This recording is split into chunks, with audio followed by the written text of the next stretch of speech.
Hi, everybody. Oh, Hey, Janine. Yeah, I had difficult to load my PowerPoint, so I still use to help. I just send you my final version. Yes, I got a final one, and I'm downloading it right now. Okay, great. Thank you. Yeah. So, would you like me to present it for you, and then you talk? Yeah. You control for me. I had difficult to download from my laptop. Some difficult, some tech. What is this? I didn't know this meeting. It's okay. Then I will present it to you, and just let me know next slide. Yes, that's right. Okay. Thank you. Thanks, Cynthia, for helping your mother. Okay. It's an honor for us to have Daphne in our group, in our midst. Thank you. Hello, everyone. This is Chuck Chang. Hey, Chuck. Jersey. Hi, Chuck. Hello. Pretty good. I'm Barry. Hi, everyone. Hi, everyone. Hi, Howard. Hey, how you doing? Very good. Good to see you here. Yeah. Oh, I love your background, Minz. It looks very presidential. That's awesome. Actually, no. Okay. I use that.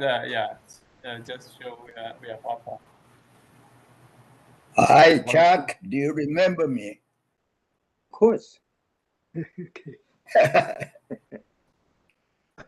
So, Chuck, you are in Florida or in New Jersey now? No, I'm in New Jersey. Oh, okay. Legally, I'm not New Jersey resident, but I still keep New Jersey chapter membership because I love this chapter. I love New Jersey.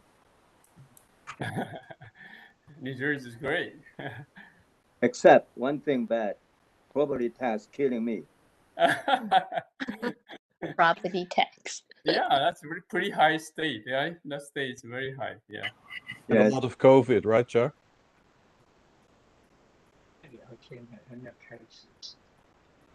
Chuck, a lot of COVID in New Jersey. I'm sorry? A lot of COVID.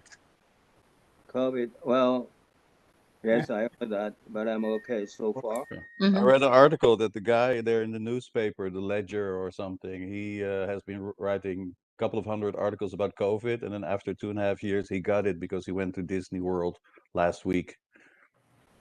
I went to Disneyland a couple of weeks ago. You didn't get it? In Los Angeles. Oh.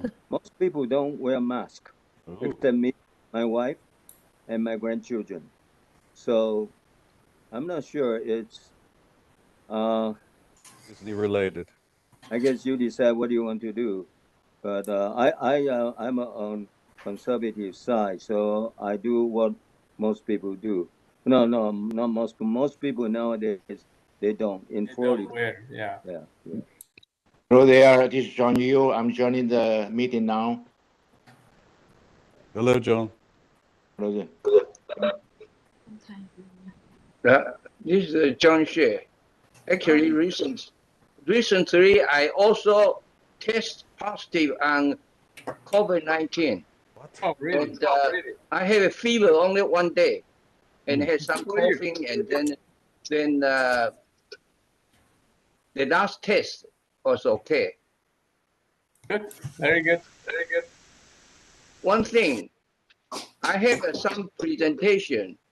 I think when it get to our North Texas chapter 10, then I'll click the share file to get into that file. Is that okay? Fire? File. Oh, file. Yeah, the those it's a PPT or whatever that file. I don't think your chapter has a presentation. But you could put something, say something at the end, John, if we have time. Should be working out. Yeah, I sent an email saying we will say something. And I also asked any time limit Nobody, tell me, time limit. You'll be then the last one after Kiki, New York Metropolitan.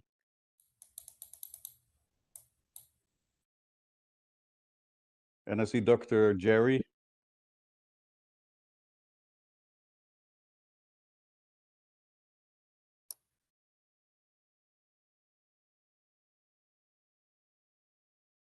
Oh, is he gone?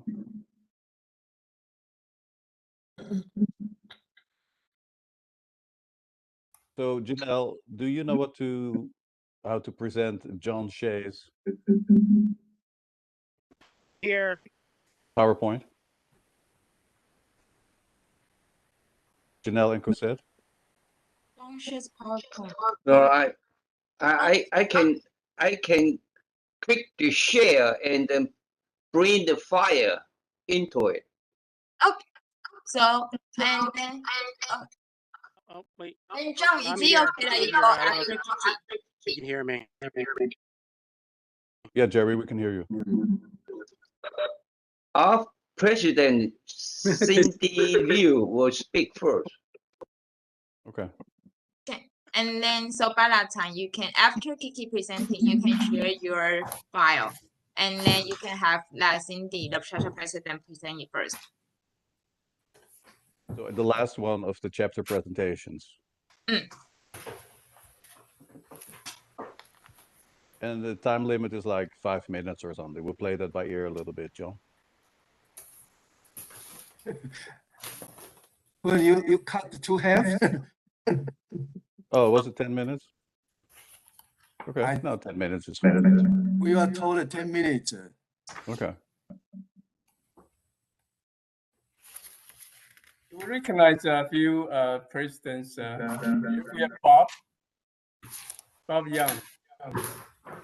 Hey, Bob. I saw you just moments ago.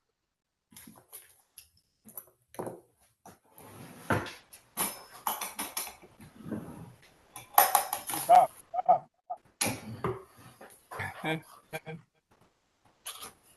New.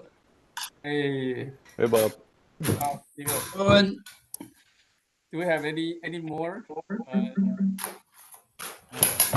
Got a piece of paper here and a pen. All right.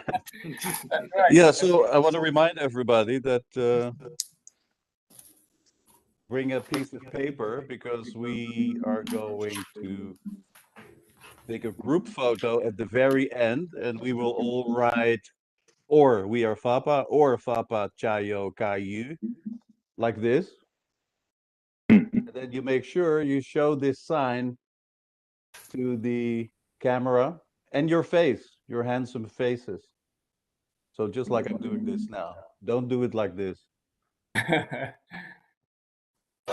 So this is what we have to do. And there is also going to be a quiz. We have 16 questions where you can win a prize. And so you need to write down your own answers, and that will be an honor system. We're not tracking your scores, but we will ask in the end who has the most correct answers. And the one who has the most will get a special prize. Jerry, get a pen and paper.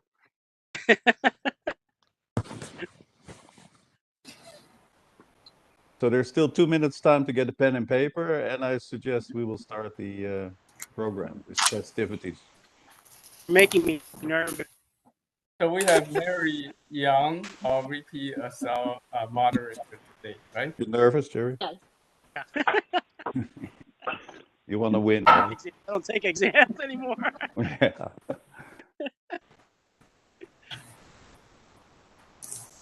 So everybody has a pen and paper? I just find a problem. I wrote this and it's opposite, Yeah, no, but it will be fine when we take the photo, supposedly, according to Janelle. I thought so. I thought so too. It's a mirror image, but It won't be mirror image because Gwen and I just give it a test. It wouldn't be a mirror image. So everybody can actually read the sign correctly. Okay.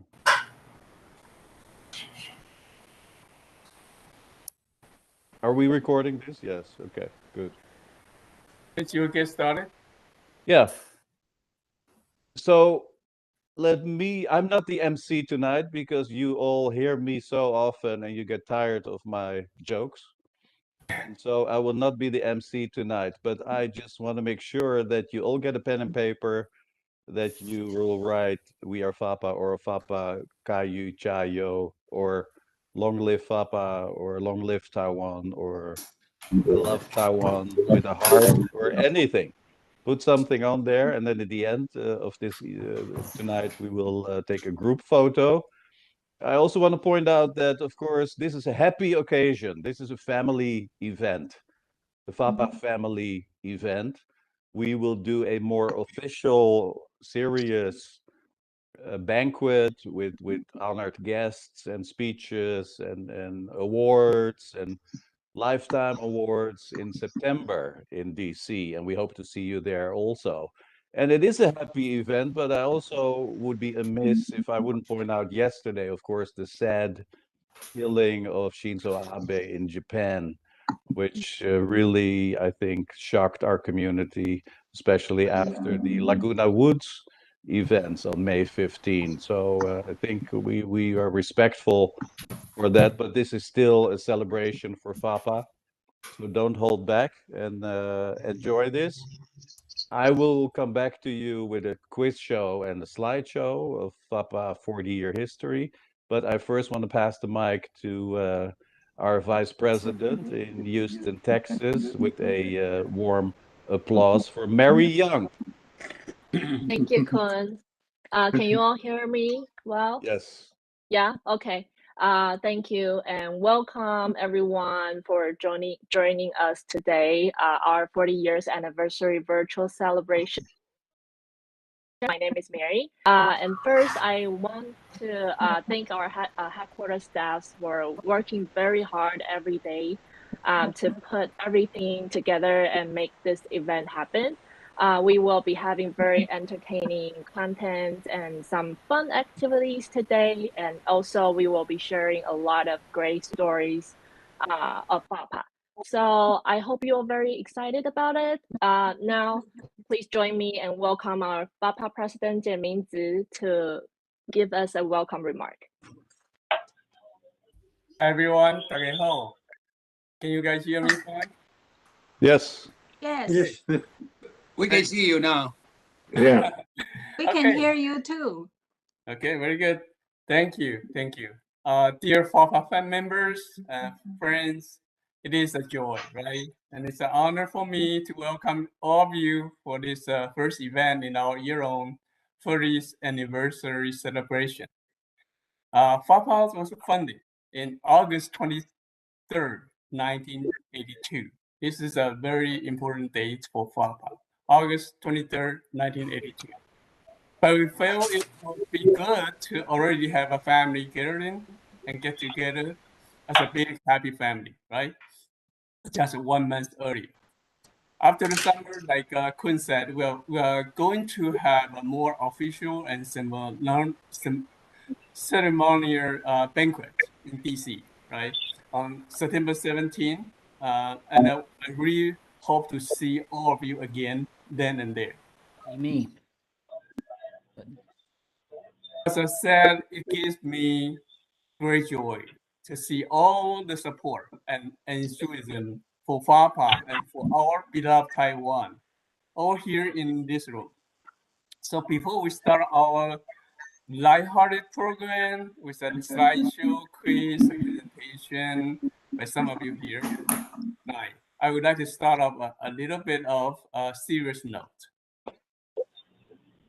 When I look around the room, I see you, my brothers, sisters in arms. It makes me become a bit emotional, and to be honest, we all have stood side by side for decades, right? Spend our free time, our weekends, weeknights, and our hard-earned earnings with planning, acting, and building, all for our beloved Taiwan and for our collective dream of seeing Taiwan becoming a normal country in our lifetimes. The good news is that all that blood, sweat, and tears, all that effort has paid off, right? of us at FAPA, we take pride, despite being a relatively small non-profit organization. We have a limited staff with an even more limited budget of having contributed in a significant way toward Taiwan's democratization and towards more dignity and respect for people of Taiwan and to Taiwanese American, right? So here is what we prepared. Just list a few highlights for all of us to be proud of. So first one is if you are a Taiwanese American and your passport states that your birthplace is Taiwan, you have Papa to thankful, right? Up to 1994, Taiwanese American had to list the birthplace as China in their passport, American passport. Papa members said that they would much rather not carry that American passport at all, right? And says that they were born in China. That's how much listing birthplace as China hurt for us. Also, when you read several weeks ago that close to a dozen members of Congress petitioned President Biden to stop over in Taiwan and meet with President Tsai, right, during President Biden's Asia trip. Adding that it is consistent with our provision of 2018's Taiwan Travel Act. You have Huapa to thank for, right? We wrote the bill as early as 2004, and it took 14 years and a lot of our hard grassroots work and effort by many of you here, right, tonight, for it to become law.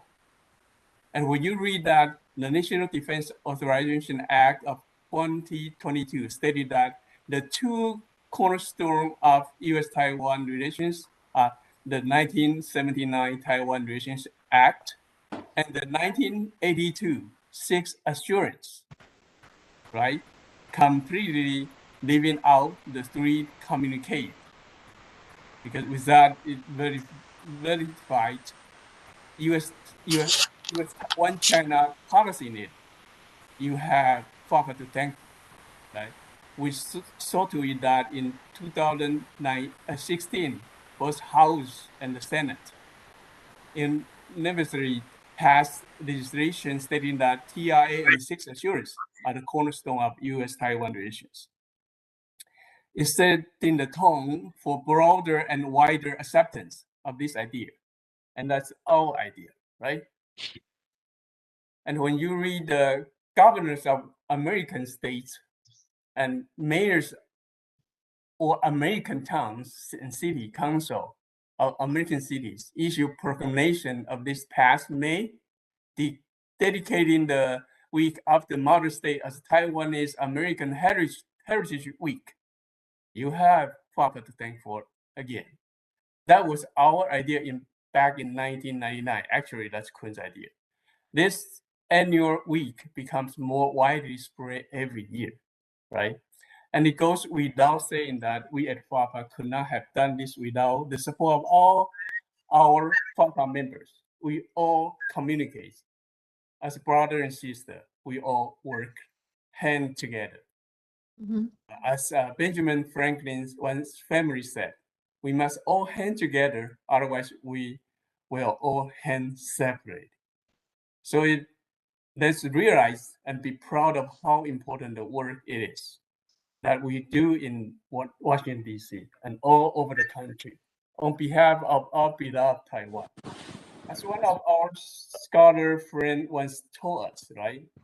We all heard this many times. The future of Taiwan will be determined on Capitol Hill.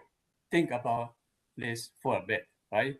We at FAPA believe that the future of Taiwan rests on two pillars. One is the will of the people of Taiwan to hold the line and fight to maintain Taiwan's current independence. Yes, turn into internationally recognized de jure independence. And the second one, the U.S. support.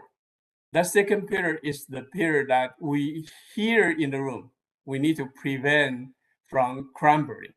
I don't believe it will crumble, but we cannot take anything for granted. Day after day, year after year. That's what we're here for, right? U.S.-Taiwan relations today are the best ever, right? We all know that. We want to keep it that way. Every day we need to keep cultivating and rubbing that pearl that U.S.-Taiwan relationship is today. If we don't do it, who will, right? For today's event, I really want to thank all of you, right? Chapters, members here, our presidents, and especially our headquarters staff. So in conclusion, I again thank you. We all gathered here tonight for your never-ending commitment to our country of birth, our beloved Taiwan, and to FAPA. So happy 40th anniversary for FAPA. Thank you. Jin Xia. Thank you. Thank you, Minze. Do we have Vincent Chow in the room? We have what? Vincent. Do we have him in the room? Vincent? When? Or Vincent? Yeah. I think No, he's not here. I invited him to join us. Maybe you want to introduce the FAPA staff while we're waiting, and otherwise we move to the slideshow, and I can interrupt anytime, stop anytime to let Vincent say a few words. Okay, we started with always Kun, right? Yeah. Kun is the one without the need for introduction, but Kun is a very, very important figure in FAPA, right? We all thank him for over 30 years of service to dedicated service to FAPA, right? Means that will be one of the questions in the quiz. How long has Kun Lau been with FAPA? Already. So you better start scrolling. Yeah, pay attention. I will drop some hints for the quiz. Right. So the next is this recognize our Cosette. Cosette Chen. Cosette, where's your hand? Wave your hand. Yeah. Cosette is our operations manager, right? She managed our office, and really appreciate her. Really hardworking.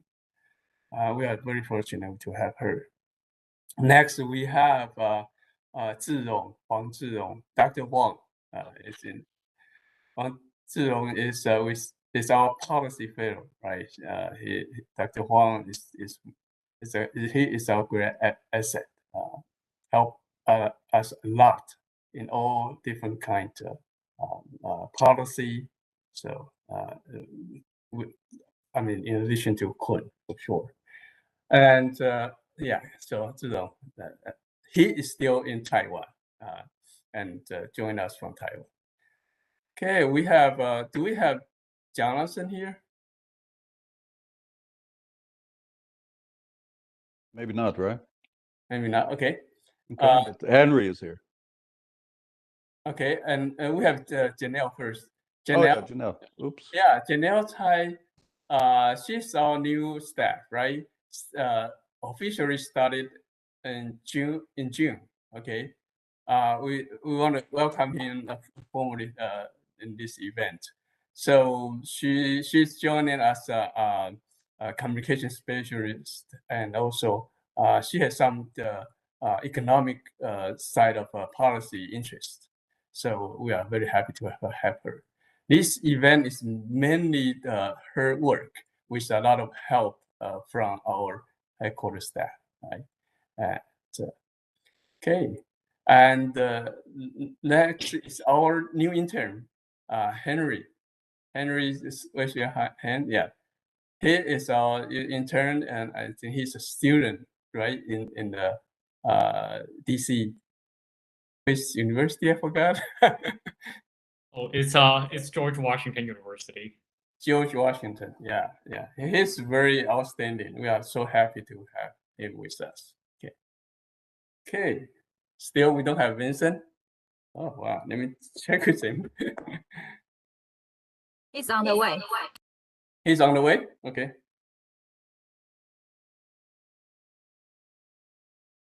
Means while we are waiting for our guest of honor and all, I'd like to Right. introduce one guest of honor here behind me. Come in.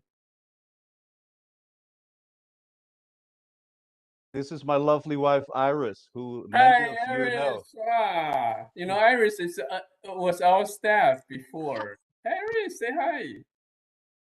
Can you say something, Iris? Hi. Hi. What a nice Surprise guest. see everyone. For those and happy 40th anniversary to FAPA, and I see a lot of familiar faces. Bob. So my name is Iris. For those who don't know me, I am Kun's better or equal half. Better. And I used to work at FAPA for 10 years, from 2000 to 2010. Wow. So that was, some of the best years of my life. And I think, like most of us here, FAPA in Taiwan is, our first love. So it doesn't matter, what jobs that we have, what, normal life that we have. I think first and foremost, we're so proud to be FAPA supporters and also FAPA members, and just, our love for Taiwan is always comes first for us. So I just want to quickly say hello, and I hope I will see some of you in person very soon. Right. Thank you, Iris. Thank you, Iris. Iris, Tosha. you So, didn't change too much. You didn't change too much, good. Iris, says Thomas. That's We good have to know, a few she says. standing committee member with us today, right? So I saw Jerry, we have Jian Yu, and we have Edwina. And who else is in the room? We have Susan, right? Susan in the room.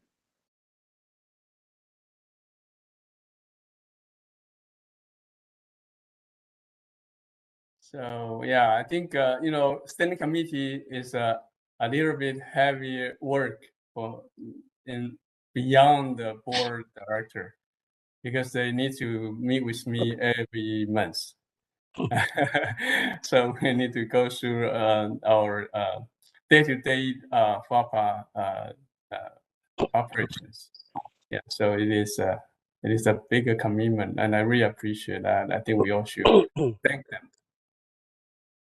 Thank you, Standing Committee. And I think Vincent is now here in the room, although he left briefly, but he's back. So Vincent, are you with us? I am. Okay, Vincent Vincent. Okay, great. Let me introduce all of you to Vincent Chow. Vincent Chow, his popular name is called Kou Yi Ge. And he is he's back in he was the division chief of is it politics division, right, in TECRO, right? Yes, that's right. Yeah, he did a lot of good work for U.S.-Taiwan relations, for sure. And he actually had a speech today at my church, and so I invite him to give us a few words, to give us some word to for our 40th years anniversary, right? He is maybe let him talk about himself, right? So he's actually running for city council in Taipei in the Deep Blue district. So he's very brave young man. Okay, let's give him a big applause to welcome. Thank you so much, Mingzi. Well, what can I say? I mean, I think I have a title I've made for myself, which is a friend of FAPA. And certainly, being here in DC previously for the past 2.5 years, I saw firsthand the great work FAPA was doing. And don't underestimate FAPA. Never underestimate FAPA. FAPA plays a critical role in the discourse surrounding Taiwan-U.S. relations. And without FAPA, this relationship would be so much more difficult. There are things, and I've said this before, there are a lot of things FAPA can do that TECRO, as a government agency, cannot. And there are a lot of positions FAPA can take that we cannot. Certainly, there are some things we can do that FAPA cannot as well. But I think that on the whole, as we look at the entirety of the relationship, FAPA's role has been essential. And so, I'm happy to see Mings, I'm happy to see Kosei, Tu, and many old friends continue the leadership role FAPA plays. And although I'm back in Taipei now after a few years here in DC, I'm here in DC for a brief week for CSIS sponsored TTX exercise, tabletop exercise. But I will be back in Taipei next Thursday. And so I'm just here briefly, but it's great to see old friends here. And, I just cannot say enough good things about the work FAPA is doing. And I hope that all of us here, regardless of your past affiliation with FAPA, continues to support this work. I think it's extremely important as we move ahead on this relationship. And I'll end on this point. I'm being back in Taiwan and being involved in the political discourse there. I think it's always important for any politician or anybody working in politics to be aware of what constitutes our national interest. And as we look at the situation we face across the Taiwan Strait, as we look at the military angle of the cross-strait situation, it's very, very important that Taiwan strengthens its relationship with the U.S. In fact, it's so important that I think Taiwan's future depends on it. And so, regardless of whether folks, work in FAPA or other organizations that support Taiwan-U.S. relations, keep doing what you're doing. It's super important for the future and survival, frankly, of Taiwan's democracy. So thank all of you for giving me this brief opportunity to say hello to everybody. And I look forward to hearing more about the great work FAPA does. Thank you. Thank you, Vincent. And you also spoke 2 years ago at the National Affairs Conference, right? Or the Emerging Leader Conference in... I did. I think I did 2 or 3 FAPA events. And right. And I saw firsthand the younger generation that you guys have been getting involved in this relationship. And, that's great as well, getting young people involved because they are the future of this relationship. Thank you, Vincent. And I was a little bit jealous because everybody wanted to take a photo with you, and normally they want to take a photo with me, but you stole the show. Yeah, maybe we should take a photo right now. Janelle and Cosette, can we take a photo now? Janelle, Cosette, okay. Good. All right, so I think we will move on to the next program, and feel free to stick around, Vincent. I think especially the next slideshow, I think, will be amusing to you, and But Mary, if you permit me, you're the MC, but I think we'll move on with the program, and I Sure. would like to start this PowerPoint that we put together about 40 years of history. They're sketches, really, of FAPA 40 years. It's not scientific. I'm sure some people will feel that they are not really well represented in the photos, but it's more snapshots of FAPA 40 years, more so than a scientific document. But if you believe that you feel left out, we can always add it, and maybe we do something again in September. So yes, the first one here is an important one. This has the FAPA logo. And can you go back? Yeah, the FAPA logo. And I remember well that in maybe 1995, Congressman Dana Rohrabacher, who was the first co-chair of the Taiwan caucus in the House, he said, and he's a big surfer, so he walked into the room and he said, I feel really at home with all these surfboards in the FAPA logo. And I never realized that, but I thought, yeah, that it's true.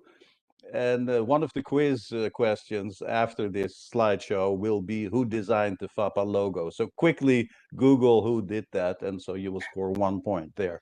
Next photo, please. Yeah, we should not forget that we're an American organization.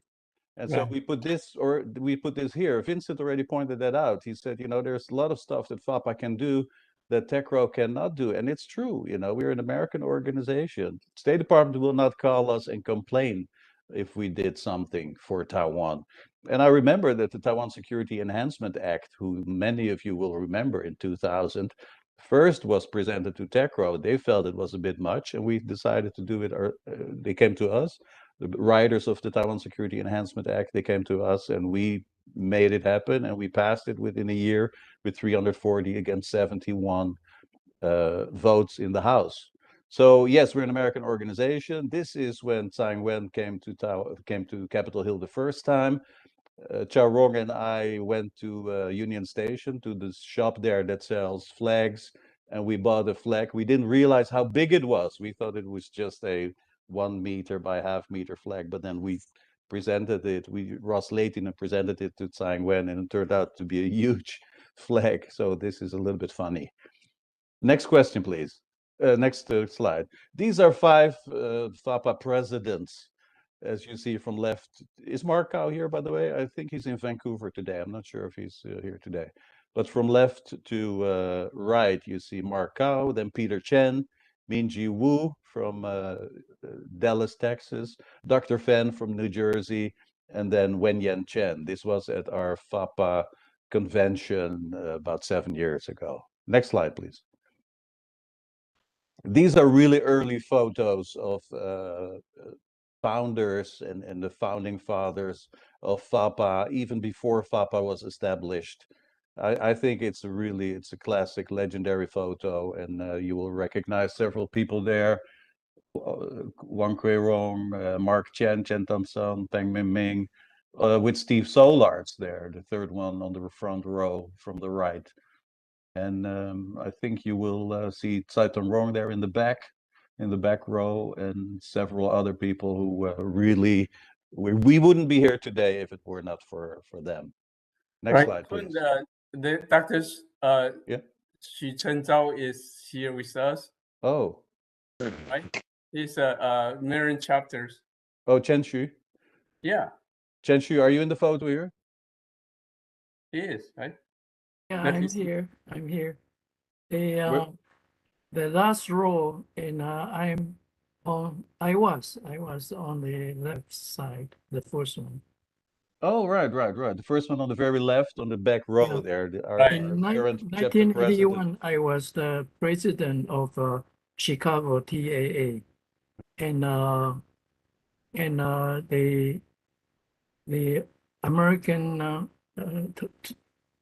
the whole chapter of American TAA, the Chen Dongsan, Dan Dongsan, calling for the major cities of the U.S. TAA president to be present in Washington, D.C. And we visit the three congressmen, the Ted Kennedy senator, just earlier mentioned Steve Solarz in New York, and Iowa, Jim Leach, the senator, those three. And our purpose was to promote the passing of the 2000 immigrant quotas for Taiwan. 20,000, yes. 20,000. Yes. And as the President Chin has just mentioned, in 1982, actually, the Congress passed the law. So today we enjoy 20,000 quotas as compared with China, who have 1.4 billion population. So our is really a big gain for Taiwan to have 20 quotas for immigration. Yeah, we'll that's in the next slide, next 3 slides from now, as a matter of fact, Chen Xu. But again, thank you, and a lot of respect, of course, from all of us to you, being one of the key pillars of the foundation of FAPA 40 years ago. Some of our staff was not born at the time. The next slide, please. Yeah, so this is Tsai Rong, and with Ted Kennedy also, I think right before FAPA was established, when they were fighting for the immigration quota. Who is the person on the right? I think he's from New Jersey, right? Isn't that Diane Chen's husband? Chuck, do you know that? Chen Sen-hu, Dan Xin-hu. Right. This is Dan Cole speaking. Hey, Dan. Yes, this is on the right is Mr. Chen from New Jersey, right? Yes. Yes. Yeah. Okay. The next slide, please. Minji. Yeah, this was in December 1989 when one of the first things I had participated in, and that was a observation delegation from members of Congress going to the December 1989 elections in Taiwan. And so that's Norman Mineta, John Porter from Illinois, Steve Solarz, and I think that's Donald Lucan from I don't know, Texas maybe, on the right, with Wang Xinche. Next slide, please. Now, this is interesting, Chen Xu, also, because who knows who this person next in between me and Chao Rong is? This is Solar. Thank you, Wansu. That's correct. Yeah. The interesting thing is that we always credit Steve Solarz for that 20,000 immigration quota for Taiwanese Americans, separate from the 1.4 billion Chinese. But it was actually Mrs. Solarz who came up with the idea, because she worked for some refugee organization here, nonprofit, and she gave the idea to Steve Solarz, and Steve Solarz came up with it. So when we credit and thank Steve Solarz for that immigration quota in 1982, let's not forget Nina Solarz as well, and of course our leader Min Chen on the left. Next slide, please. And this is Steve Solarz, and this was in 1990, where you see a young me on the right. And I forgot the name of the person on the left, but I met him in Taiwan. He was a big DPP Min Tang leader in the beginning, but he passed away like 2-3 years after this in 1992. And so, anybody remembers his name? No. Okay, next slide, please.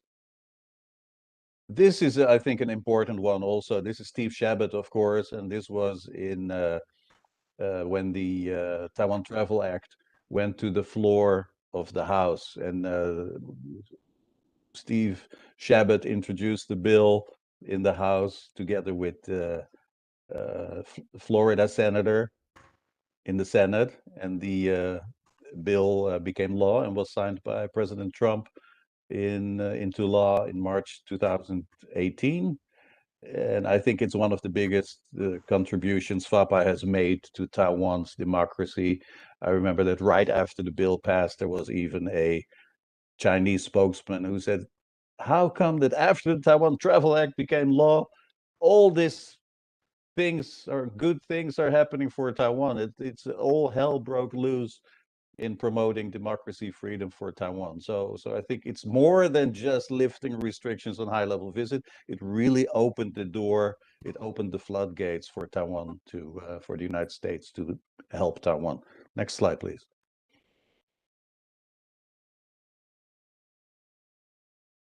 And now we're going to see the presidents in chronological order.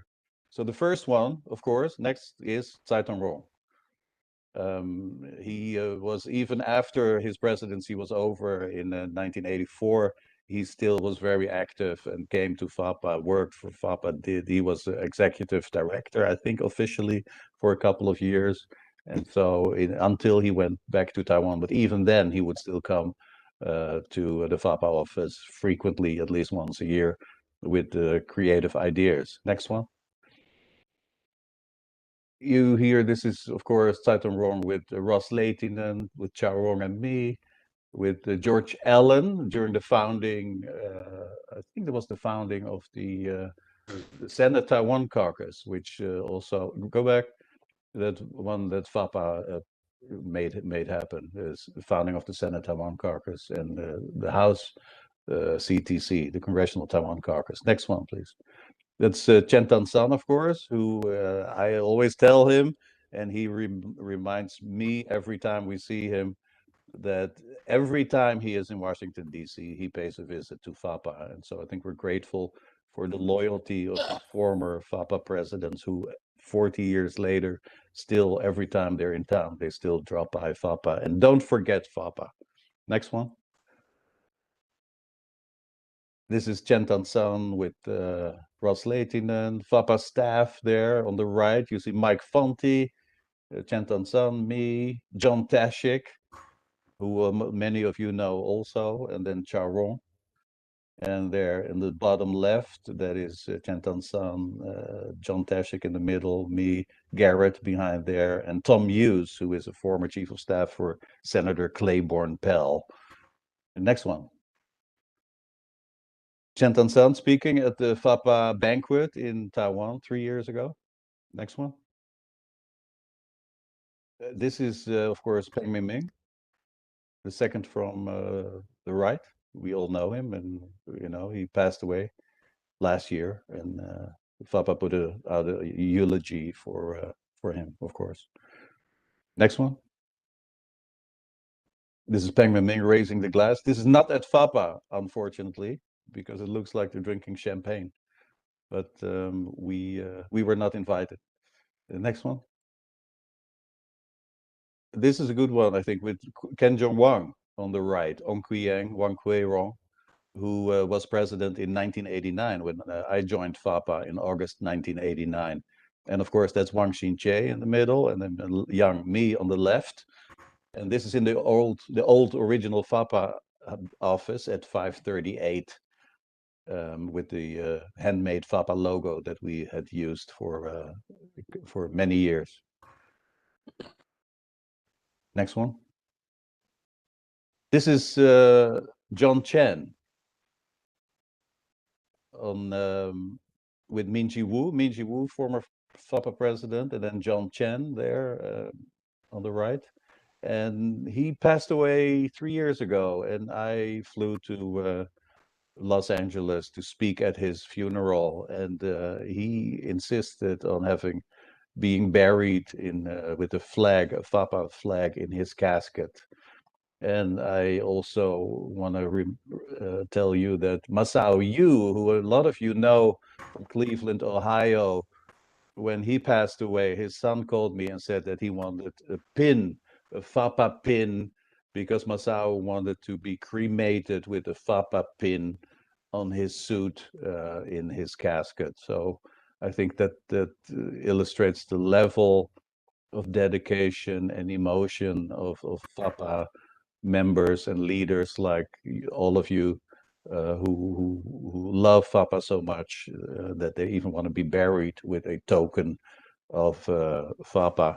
And John Chen had a hard time as FAPA president. He lost 20 kilos and he had sleepless nights all the time. But he said in the end, a couple years later, he told me, he said, no matter how hard my time at FAPA was, no matter how much I suffered and pain for me and my family, these were the 4 best years of my life. This is, of course, C.T. Li Chin-tai on the right, with Chen Shui-bian, when Chen Shui-bian was mayor of Taipei. We visited there. Next one.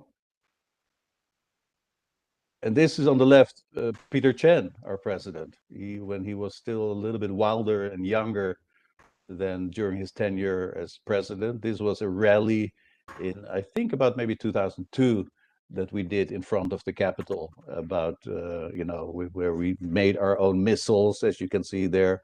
Someone dressed up, I think there was Abe Young, the son of Minglong Yang in Miami, dressed up as Uncle Sam. And I think that's Iris who's there chanting, holding the microphone there for the audience to reciprocate the chanting. Next one. Yeah, and we skipped the ones who in the first photo, we saw Mark Kao and Wen Yen and Ming Chi and Dr. Fan. So we skipped these. So we just fast forward to Mike Kuo, who was the president of FAPA until 3 years ago. And with John Bolton, of course, who was the keynote speaker at our annual board meeting. Next one. Another Mike Kuo with Yu Shi-kun here in Washington, D.C. during an event with, I think there was the FAPA also National Affairs Conference or something. Next one. And this is a good one. This is with Minze here and John Bolton. I think this was the head table during the John Bolton speech. And Mark Cow and Mike Kuo. Next one. And this is Minze here on the left, and I see Mike Kuo there when we went to Capitol Hill to advocate for Taiwan. John Shea here in the front, and then I see Mark Cow there with sunglasses almost to the right. Next one. And this is Minze. That was probably the same rally, Minze, that as the earlier one. Or was this in Lafayette Square, maybe? Yeah. Yeah, this more recent one. Yeah. Okay. Next one. Recognize independent Taiwan.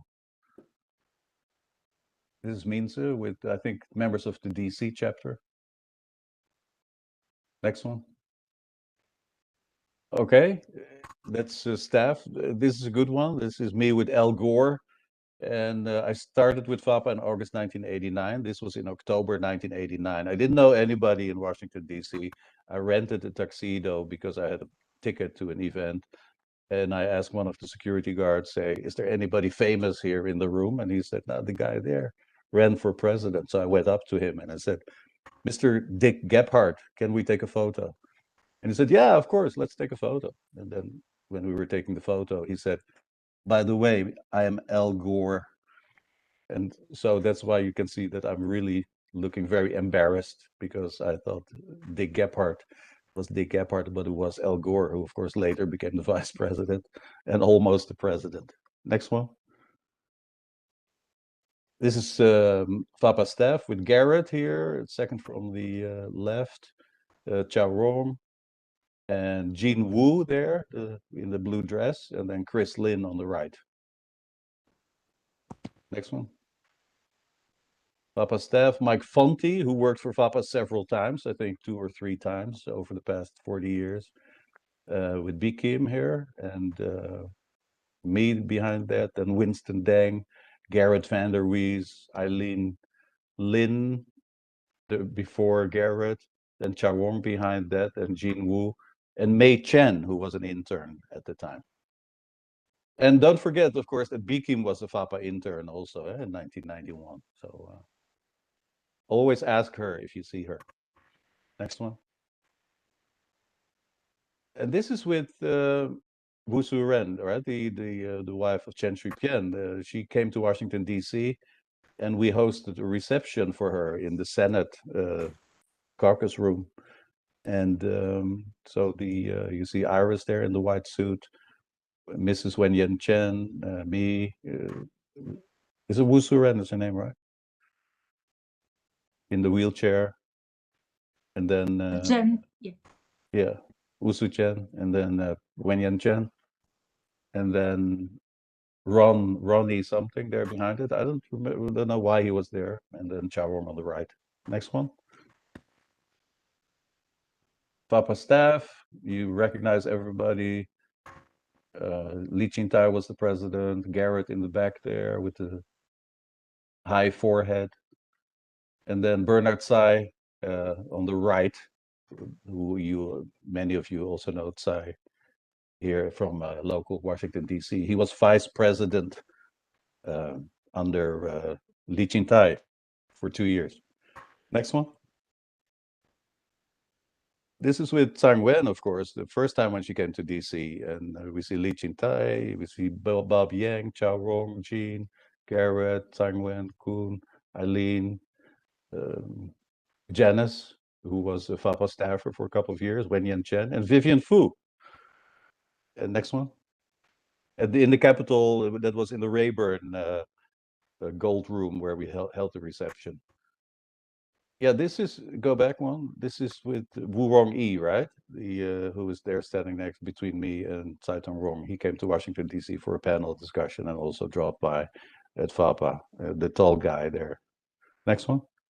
And also Lo Chi-chen on the right. Can you go back? Yeah, they're behind Jean. Jean is the one in the yellow shirt, and then behind that is Lo Chi-chen. Is that his name? Yep. All right. Luo Zizhen. Lo Zizhen. Next one. Yeah, Chin Tan San, as I said, whenever he's in DC, he spends time with us. Next one. This is when we host the reception for chairman, DPP chairman Suzanne Chang, and you know, that was me. And you see Joseph Wu on the right, on the very right here, with the very close to the camera, Wu Jiaoxie. Next one. And this is what FAPA does. And you think we're always sitting at our desk drinking coffee, and but we also even go to the post office every now and then to drop off the newsletters, and we haul all these thousands of newsletters to the post office, and we you know, we fold them, we stamp them, so that this as I always say, for to new staff at FAPA, we do everything. We host a reception for Taiwan one day, but the next day we go to the general post office to help them mail 3,000, 4,000 newsletters. And this is Cosette here on the right. Next one. And this is me and Chirong on the thing. And this is what we did in 2020.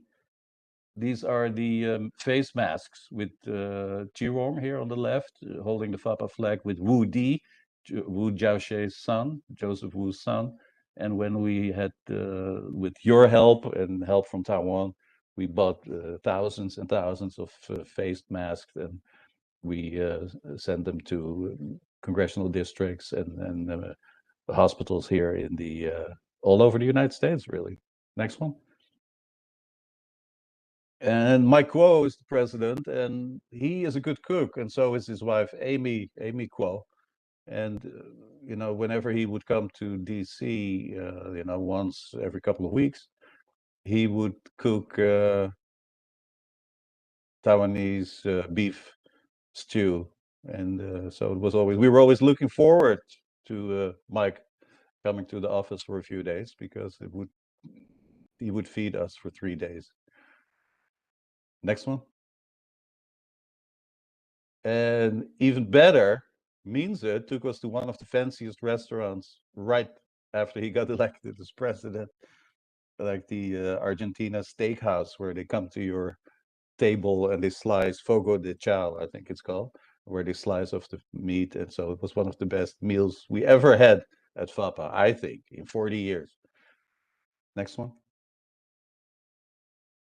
Chapter members, this is you. So here, this is Oregon, where the you see Amy, you see Annie Shao, who in the middle received the proclamation for the Taiwanese American Heritage Week from the governor of Oregon.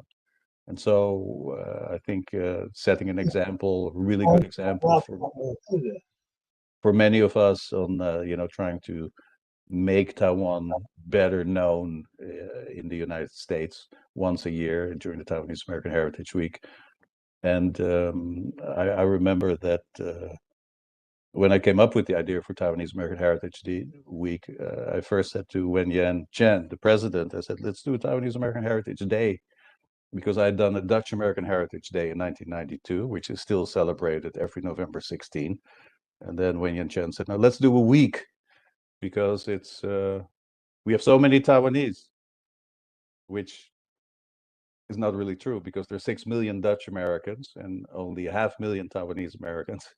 But still, he asked for a week, so that's what it became. And so we're still celebrating Taiwanese American Heritage Week. And I want to thank many of you here in the room who always, you know, get proclamations from their elected officials to make that a success. Next one.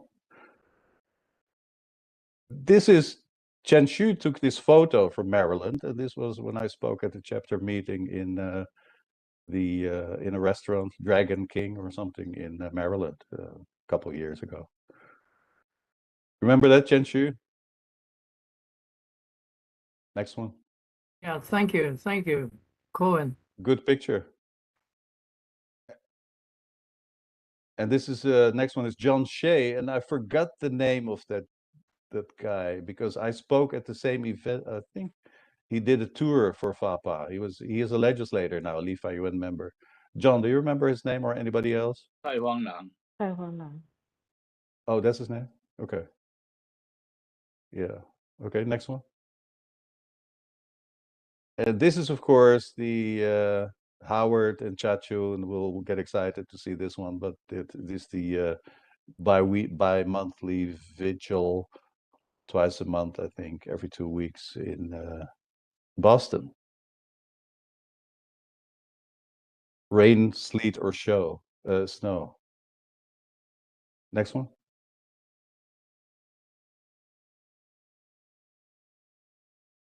This was in Taiwan, and I think probably some of you were there. This was when Tsai Ing-wen got elected for the first time, and we did a event with dignitaries coming to a one morning long event, and that's Ling Yuan, who unfortunately on the left, who passed away. And we are dedicating our emerging leader workshop for September to Ling Yuan, to hope to honor his name as still one of the pioneers in the Taiwan independence movement. And then on the right is Joseph Wu Jiaxie, who was, I think, foreign minister already. No, was not foreign minister at the time, but who is now foreign minister, and whose son Di Wu worked with FAPA for 3 years. I'm not sure who the one person in the middle is. Anybody? Deng Hongyi. Hongyi. Oh, Chen Hongyi. Okay. Next one. This was at the same event, and this is Jun Lin there in the middle, who was a sunflower student and then joined FAPA for 2 or 3 years. And this is Wu Zhen, who is also one of the young leaders and who is currently an aide for a new power party legislator. And then on the right, of course, is Mark Chen. Next one. This is Tsai Ing-wen, who had the first time she did a video message during that election aftermath. And the next year she spoke herself at our event 3 years ago. And this is Ross Leitinen and Tsai Ing-wen during a reception in honor of Tsai Ing-wen about 4 years ago. Next one. Same one, yeah, we saw this. Many members of Congress there who are no longer members of Congress. I think pretty much they're all gone. Yeah. Next one. And I see Bob Yang. Bob, do you see yourself there in the back? Okay, good. This is the mayor of Taichung, right? What's his name now again? We talked about it in FAPA. Lin Jialong. Lin Jialong. Yeah, Lin Jialong. With Mike Fonte there and congressional aide and Chris Lin. Next one. This is Scott Garrett, who spoke at a rally that was organized in the Dag Hammarskjöld Plaza in New York for UN for Taiwan. And he came that year and he spoke at that rally. It's a while ago. It's maybe 12, 13 years ago. And unfortunately, he's no longer a member of the House, but he is a Republican from New Jersey, and he was a big Taiwan supporter. Next one. And this is when first Ross Leitinen on the top left is when she spoke to the emerging leaders. We had an emerging leaders group coming to Washington, D.C., and we rented a little room or got a little room in the House of Representatives, and Ross Leitinen dropped by there, Republican Florida. And for your information, that Marco Rubio, who is also a big Taiwan supporter, of course, senator from Florida, he was an intern in the Miami office of Ross Leitinen before he became a senator. So I always think that that must have planted the seeds for Rubio to become a Taiwan supporter, because he learned it from Ross Leitinen, who at the time was the chair of the House Foreign Affairs Committee. Underneath is Congresswoman, the same group with Congresswoman Amata Radewagen from Samoa. She's a Republican from Samoa. And even before she was elected, Iris and I met several times and went to see a movie and dinner with her and her husband, who still friends of ours. And so she is a Taiwan supporter, but a little bit reluctant because her seat is always a little bit shaky, and so she cannot speak as much in support of our issues as she would like to. And this is Ross Lehtinen, who went to Taiwan, and Tsai Ing-wen said, what shall we give her? And we suggested to her that we should give a street name plaque, say Ross Lehtinen Boulevard, to the congresswoman. And so Tsai Ing-wen didn't make the plaque or the name plate of the street name, but he wrote it down there, as you can see, and it says Ileana Boulevard. And that is why she was so excited, I guess, to see that she at least got a little bit of, name recognition when she was in Taiwan there at a reception hosted by Tsai Ing-wen in her honor.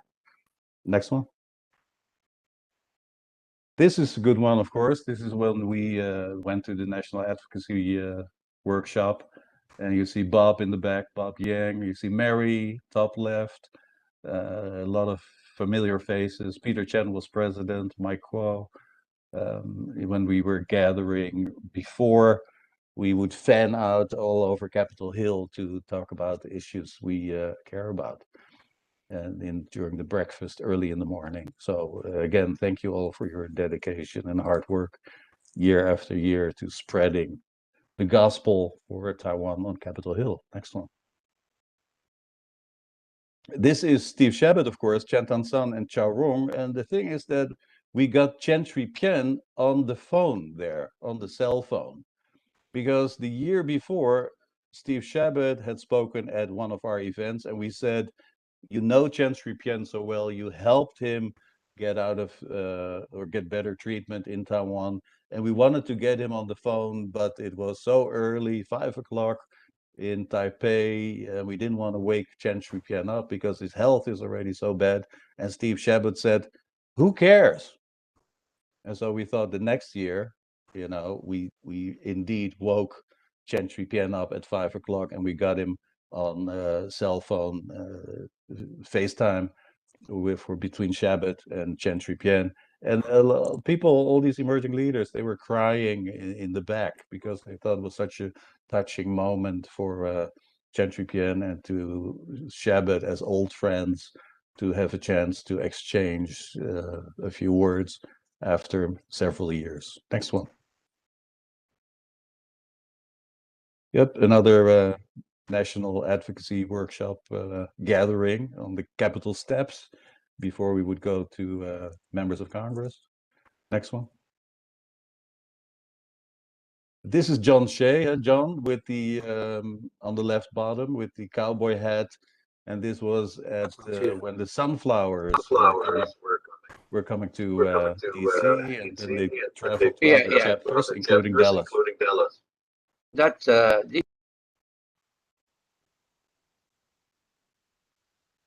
Next one, please. This is another one of the sunflower leaders who we arranged a speaking engagement in the Cannon House building for him. Next one. This is of course Richard Bush on the left, and then Randy Shriver on the right, who spoke at our Emerging Leaders Workshop a couple of years ago. So we always want to make sure we have credible and powerful speakers at these events, and we're planning another one for the second week of September in Washington, D.C. Next one. This is in front of the FAPA office with Mike Kuo as the president. And you see Chi Yun there on the very left front row, who was a FAPA staffer for a couple of years, but she went back to Taiwan.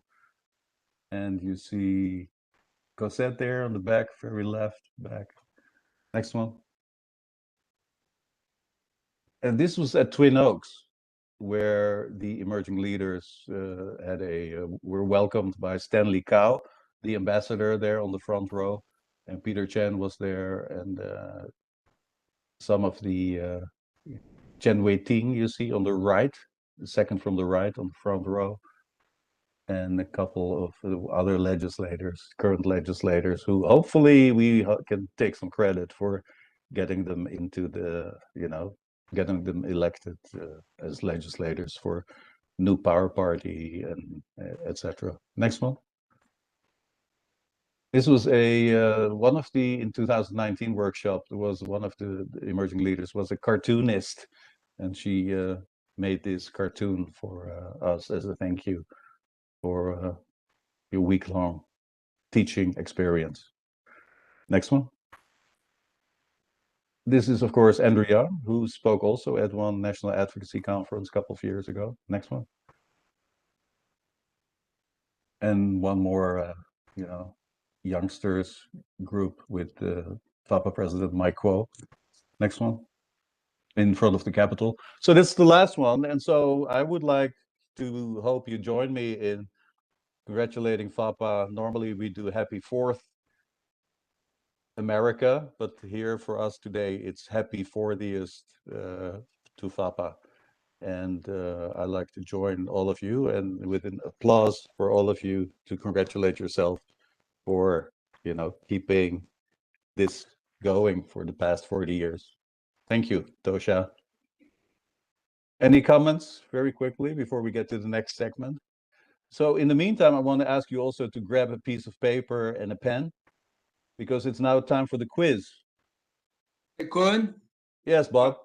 I do want to make a comment. Yep. I was the FAPA president to start the very first Emerging Leaders Workshop. That's right. Now, the most important thing that I would like to mention at this point is to recognize Daphne Chang. Mrs. C.Y. Chang, are you there? Right there. Yes. Cindy, are you there? Cynthia Yes, is we're here. helping her. Yeah. Yeah. Yes, my mother is here. All right. I just wanted to say that the very first Emerging Leaders Workshop would not have been possible without support from your mother, Cindy. So I want to take this chance to recognize her. I saw her on the screen. And thank you, Daphne. You did well. You helped Thank Papa a you. lot. Thank you. Thank you. That's all, Kun. Good one. And also remember, Bob, that Wang Tingyu was the current legislator and very famous DPP legislator. He was that student that year during that first your first workshop. For that leadership. Wang Dingyu Yeah. was one of the first people to join the Emerging Leaders Workshop. That's right. We're proud of that. Yeah. Thank you. All right. Can I suggest at one event, which in 1987, the name's called Run for Democracy on Taiwan. I think that was a very important event held in 1987. It's a good milestone, important milestone for FAPA to move In New York, forward. right? Well, it start from New York, actually the end here in San Jose. In my area, that I was the chapter president. We had about 200 people gathering to make that last stop before pass the torch back to Taiwan. That was in 1987. I think it's a very important event. Good I'd like you suggestion, to- John. Yeah, I have. we'll add that. I have that poster. Yeah, send it to us. a Okay. Photo. Thank Yeah. you. Yeah, excellent. So everybody has a pen and paper now. So we're going to do a quick quiz with a prize to be won for the person who. Oh, go away, go away, go away. Don't show the questions yet. Yeah. Oh no. Yeah. Okay. So get a pen and paper. There's 16 questions. You have to write as an answer A, B, or C. And we're not keeping track of your score. So at the end, write down A, B, C, and at the end, I will give you the winning A, B, or C. And then you will add up everything. And I will say who has 16 correct. And I want you to be honest because this is an honor system. We cannot keep track of your score. So you have to say, okay, I had 16. And if nobody, I will say, who has 15? But we only have one prize. So hopefully there's only one person who has the most knowledge of FAPA. Everybody ready? Thumbs up if you're ready. Bob, you're the only one who's ready, I think. Okay, so here we go, yes? First question. Easy one. Everybody will know this. It's just a warm-up question.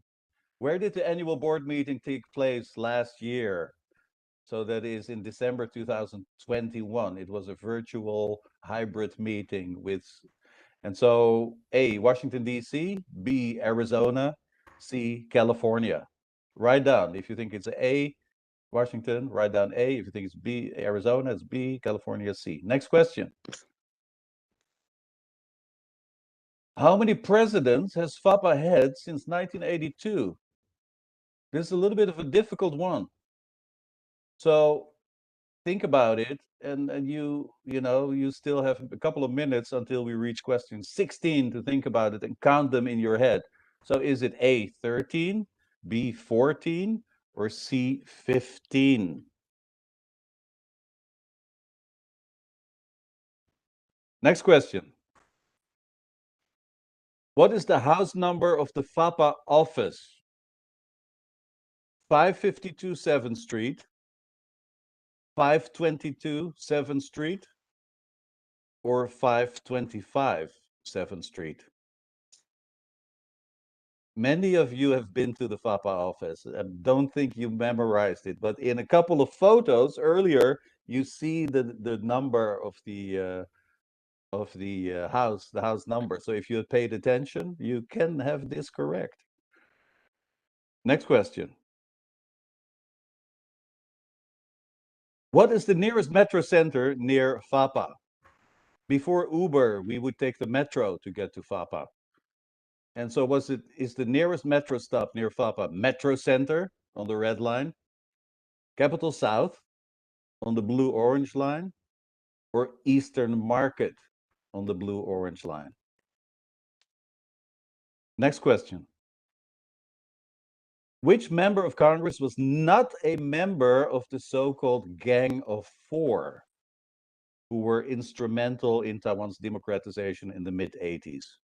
A, Ted Kennedy was not a member of the Gang of Four. B, Jim Leach was not a member of the Gang of Four. Or C, Jesse Helms was not a member, the chairman of the Senate Foreign Relations Committee was not a member of the Gang of Four. Next one.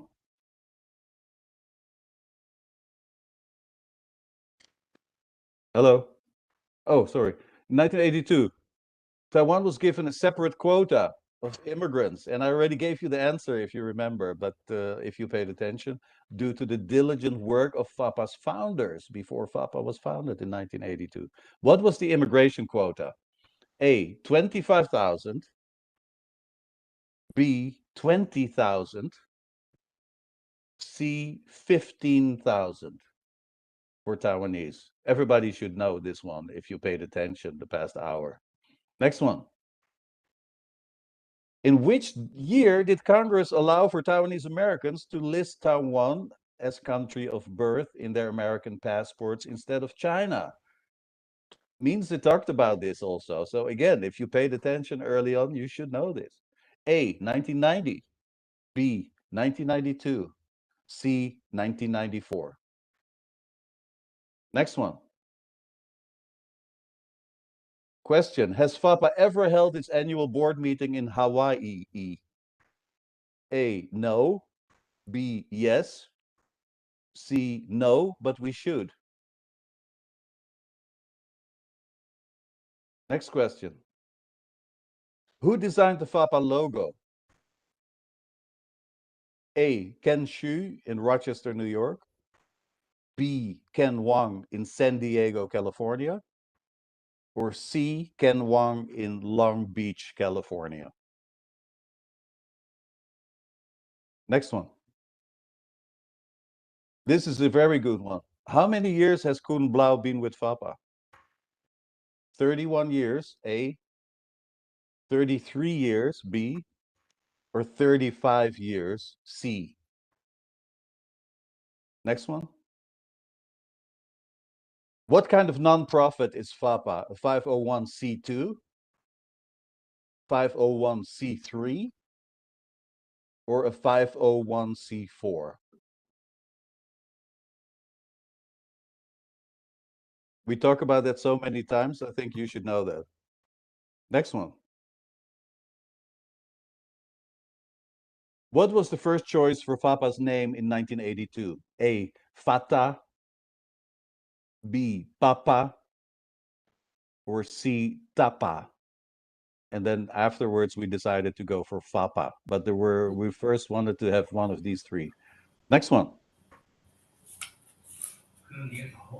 How many local FAPA chapters do we have? 48, 44, 50.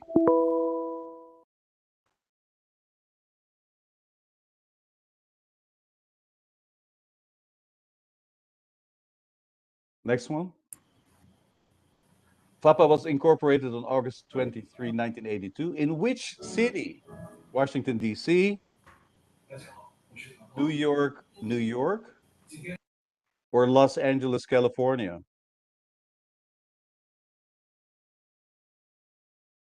Next one.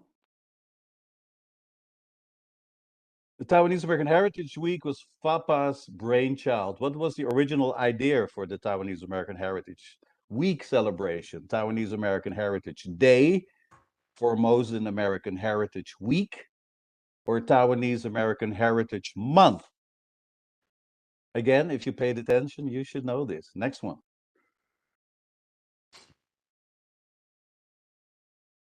This is the last. Oh, this was the last?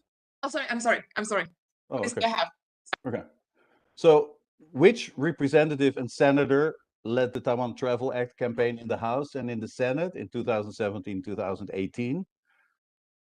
Steve Chabot from Ohio, and then Robert Menendez, Democrat, New Jersey chairman of the Taiwan caucus in the Senate, or Steve Chabot with Senator Marco Rubio from Florida, or Steve Chabot with Lindsey Graham, the Republican senator from South Carolina. Any more? No, that was the last. Okay, Sorry. that's 16, right? We have 16. Yeah, we have 16. All right. And so we quickly go over the results. So be honest, honor system.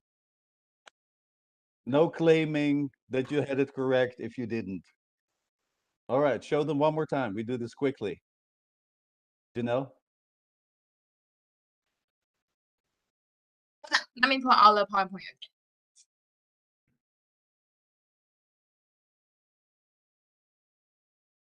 Bob, you have everyone correct?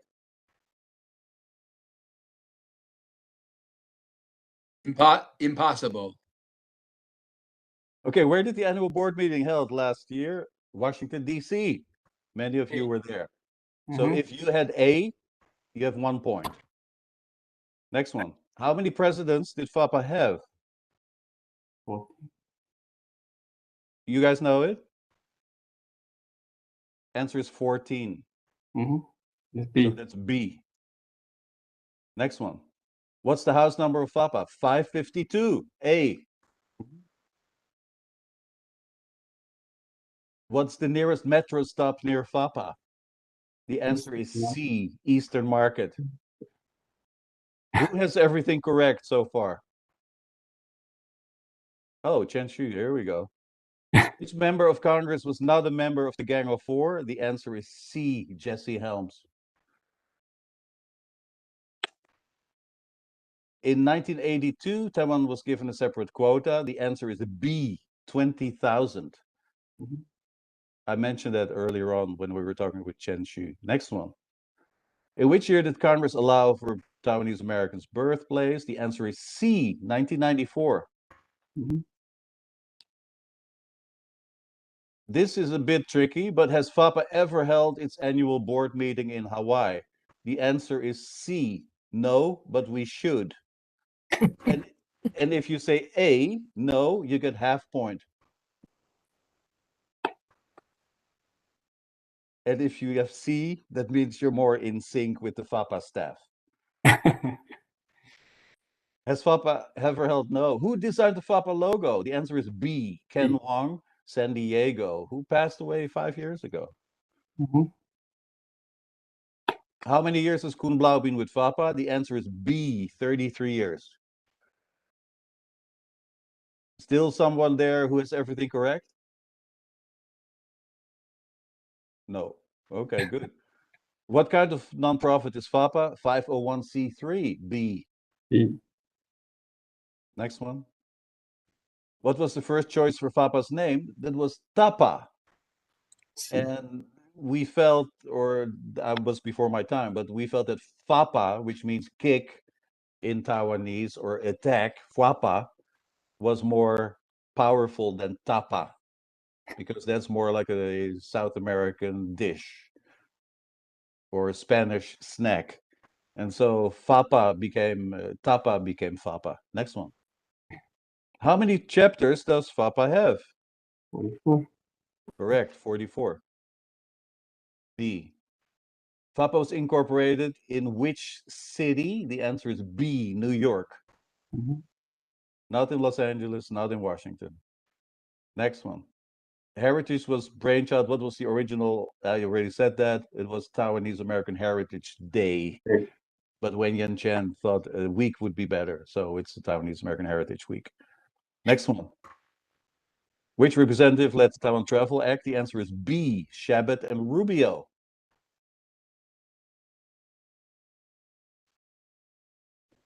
That's it, right? Yeah, that's all the Okay. question that we have. Okay. Now, for the sake of time, who has 16 correct? Nope. Nobody knows FAPA that well. Who has 15 correct? What? I'm shocked. Who has 14 correct? Who? Cherry. This is Cherry.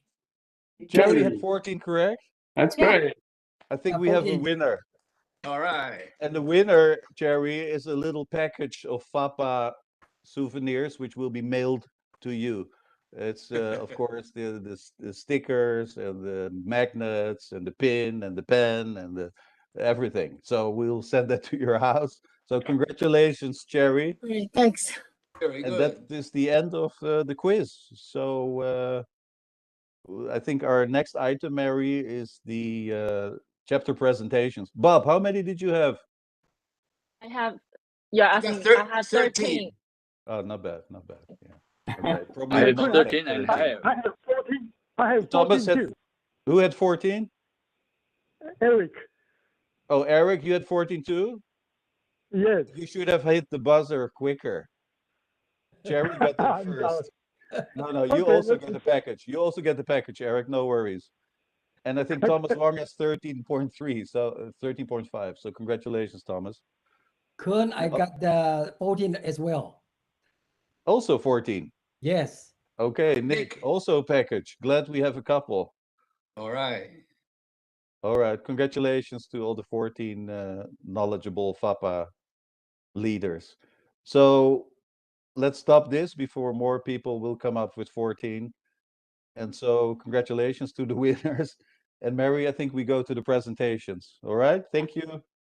Okay, thank you, Kun, and congratulations to the winners. And don't worry if you didn't get most answers correct, because if you stay with FAPA for another 40 years. we will next time. I'm pretty sure we are going to do this again in our 50 years anniversary, right, Kun? Yep, for sure. Okay, so now I think we're going to invite our chapters, local chapters, to do some stories showcase. We have total 7 chapters that will do the showcase today, and each chapter will have 10 minutes to do the showcase. And so first, let's welcome Jia Jin and Howard from MA chapter.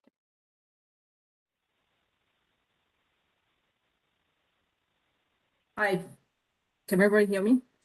Yes. Yeah, okay. My name is Jia Jun Chong, and I'm a member of the Massachusetts chapter. So this evening, I have the honor of sharing our chapter's history and memorable moments with you, along with Howard Foss, our chapter president. So I will very quickly show you a photo slideshow, and then Howard will show you, tell you about our Harvard Square vigil, and we will have time for folks to chime in and comment at the end. Next slide, please. So the Massachusetts chapter was officially founded in 1983. Our founding chapter president is Neng Jie Lin in the black sweater on the left in the second row. After his term ended, our chapter kind of went into a hiatus, but members still contributed individually. In 1999, FAPA national president Wen Yan-chen encouraged us to reestablish our chapter. So this photo was taken when he visited Massachusetts along with Professor Su Zhong Liao of NAPA and Y.T. Lin, president of TAA. So Tom Tsai in blue in the second row was elected chapter president. And ever since then, members in our reestablished chapter have been— We don't see your slides. I do see our slide. Can everybody see the slide? Yeah, we see the I can first see the slide, slide. reestablished in 1999, Yeah, right? we see it, no Yes. Yeah, problem. we see it. Okay. I will just carry on. So since then, we have been working hard to carry out FAPA's mission continuously. Next slide. So this is Tom and his wife, May, with Senator Ted Kennedy. And next, Tom and May again, along with Wan Zi in Senator Kennedy's office. Next. This is in 2001, the first time we celebrated Taiwanese American Heritage Week in the Boston area. Next. This is when our members visited Representative Barney Frank in District 4. Next. This was in 2006 in a private event with Congresswoman Ileana Ros-Lehtinen from Florida when she traveled to the New England area. And we also have two chapter presidents here, C.M. Liu and Wanzi Liu, here in the photo. Next. So the Boston area also had a strong YPG presence very early on, and this is from a local event. In the middle, we have Iris, who was leading the YPG group, and then we have Herbert, Agnes, Peter, Zoe, and Eva, who many of you know. Next. This is at FAPA 25th anniversary at Lilac Sheraton in Taipei with many of our active members. Next. This is members of Freddie when Sonic came to Massachusetts. Next. So this is a member meeting with Wanzi and Herbert presenting. And the next slide shows many of the attendees. And this was also, next slide, please. My very first FAPA event, and all the way in the back in white, you also see Howard there. Next. And almost 12 years ago, we started the Taiwan Visual at Harvard Square, and you will hear from Howard about this in a few minutes. Next. So just few events in 2010. Next. 2011, we hosted Su Bang when he was on his US speech tour along with TAA Boston and NADWA Boston. Next. So he really wanted to meet young people, so we had a separate event in Harvard. Next. So just some other photos. We climbed Mount Washington and, kind of unfurled the Taiwan flag on top. We haven't continued this, but we really should. Next. We sometimes travel down to New York to join the UN for Taiwan rally. And here are a couple of members. Next. So many overseas Taiwanese fly back to Taiwan just to vote for the election, and the story of our local group got picked up in a local newspaper. And here we have CY and his son David and Herbert in the picture.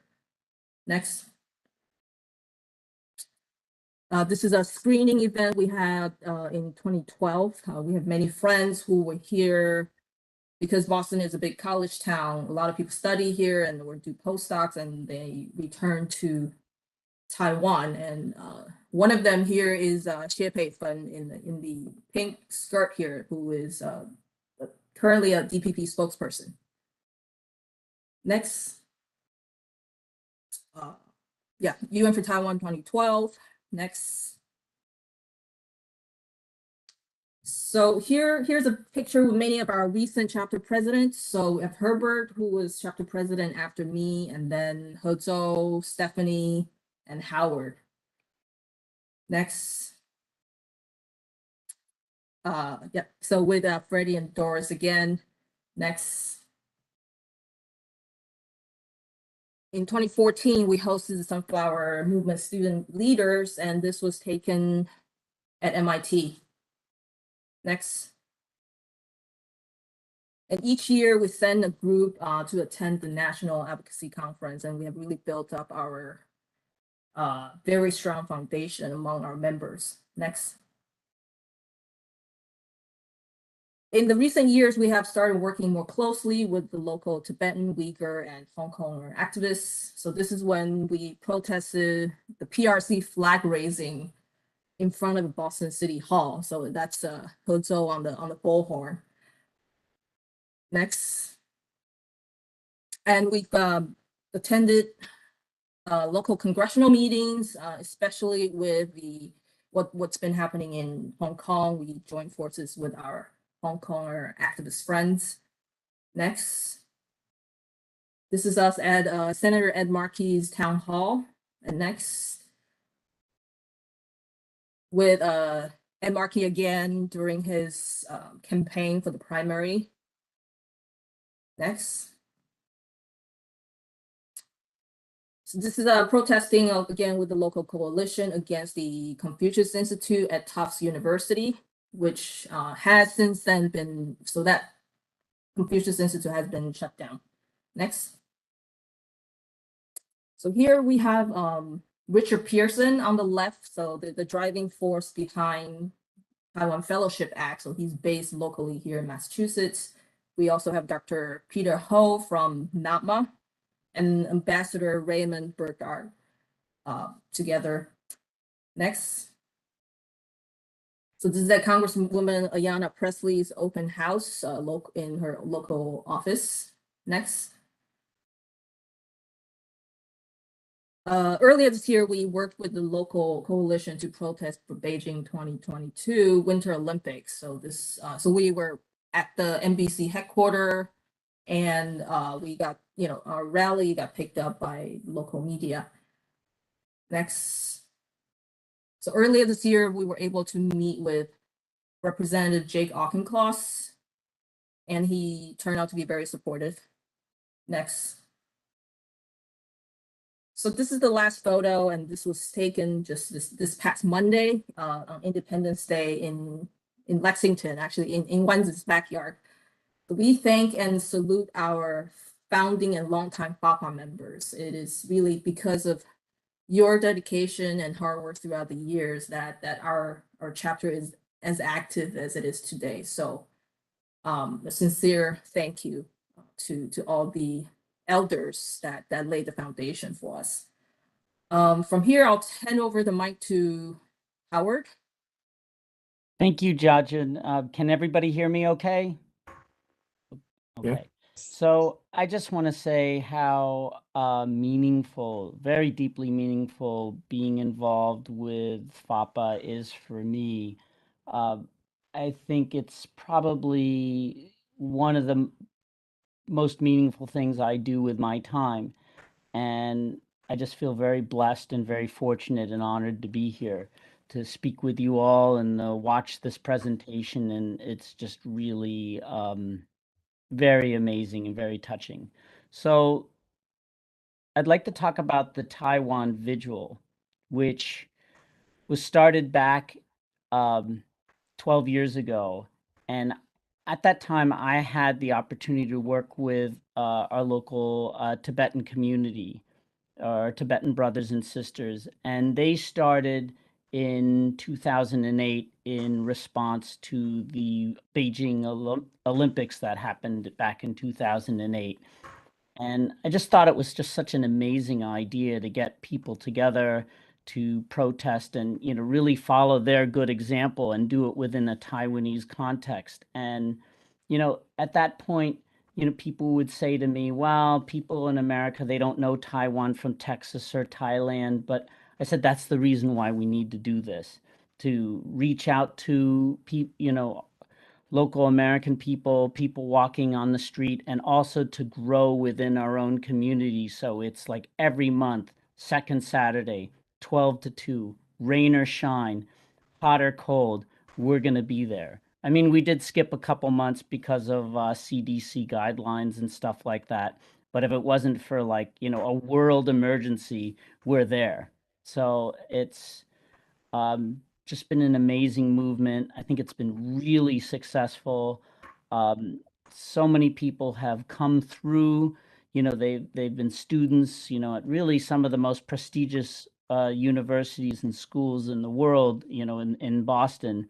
And, you know, they've come through, they've gotten to meet all of us, gotten a taste of what it is to stand up for freedom and independence, and they've gone back to Taiwan. So it's kind of our way of, you know, spreading the word, planting seeds, and growing the movement. So with that, I'm going to pass the ball on and introduce this film that I made. You please feel free to take a look at it and share. And it's something I made with a lot of love and a lot of effort.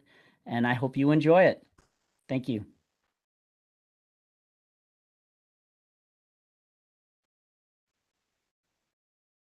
Taiwanese want nothing more than to be free and determine their own destiny on their own terms. The freedom of self-determination is a basic human right. China does not get to dictate this for Taiwan.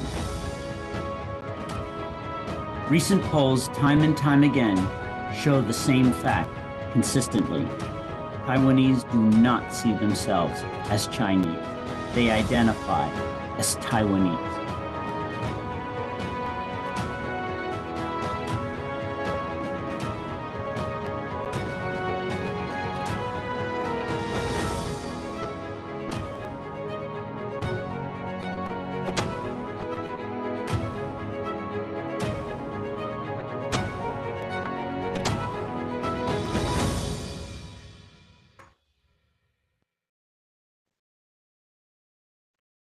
Taiwanese have worked hard to build up their nation state. It is a true success story in the heart of Asia.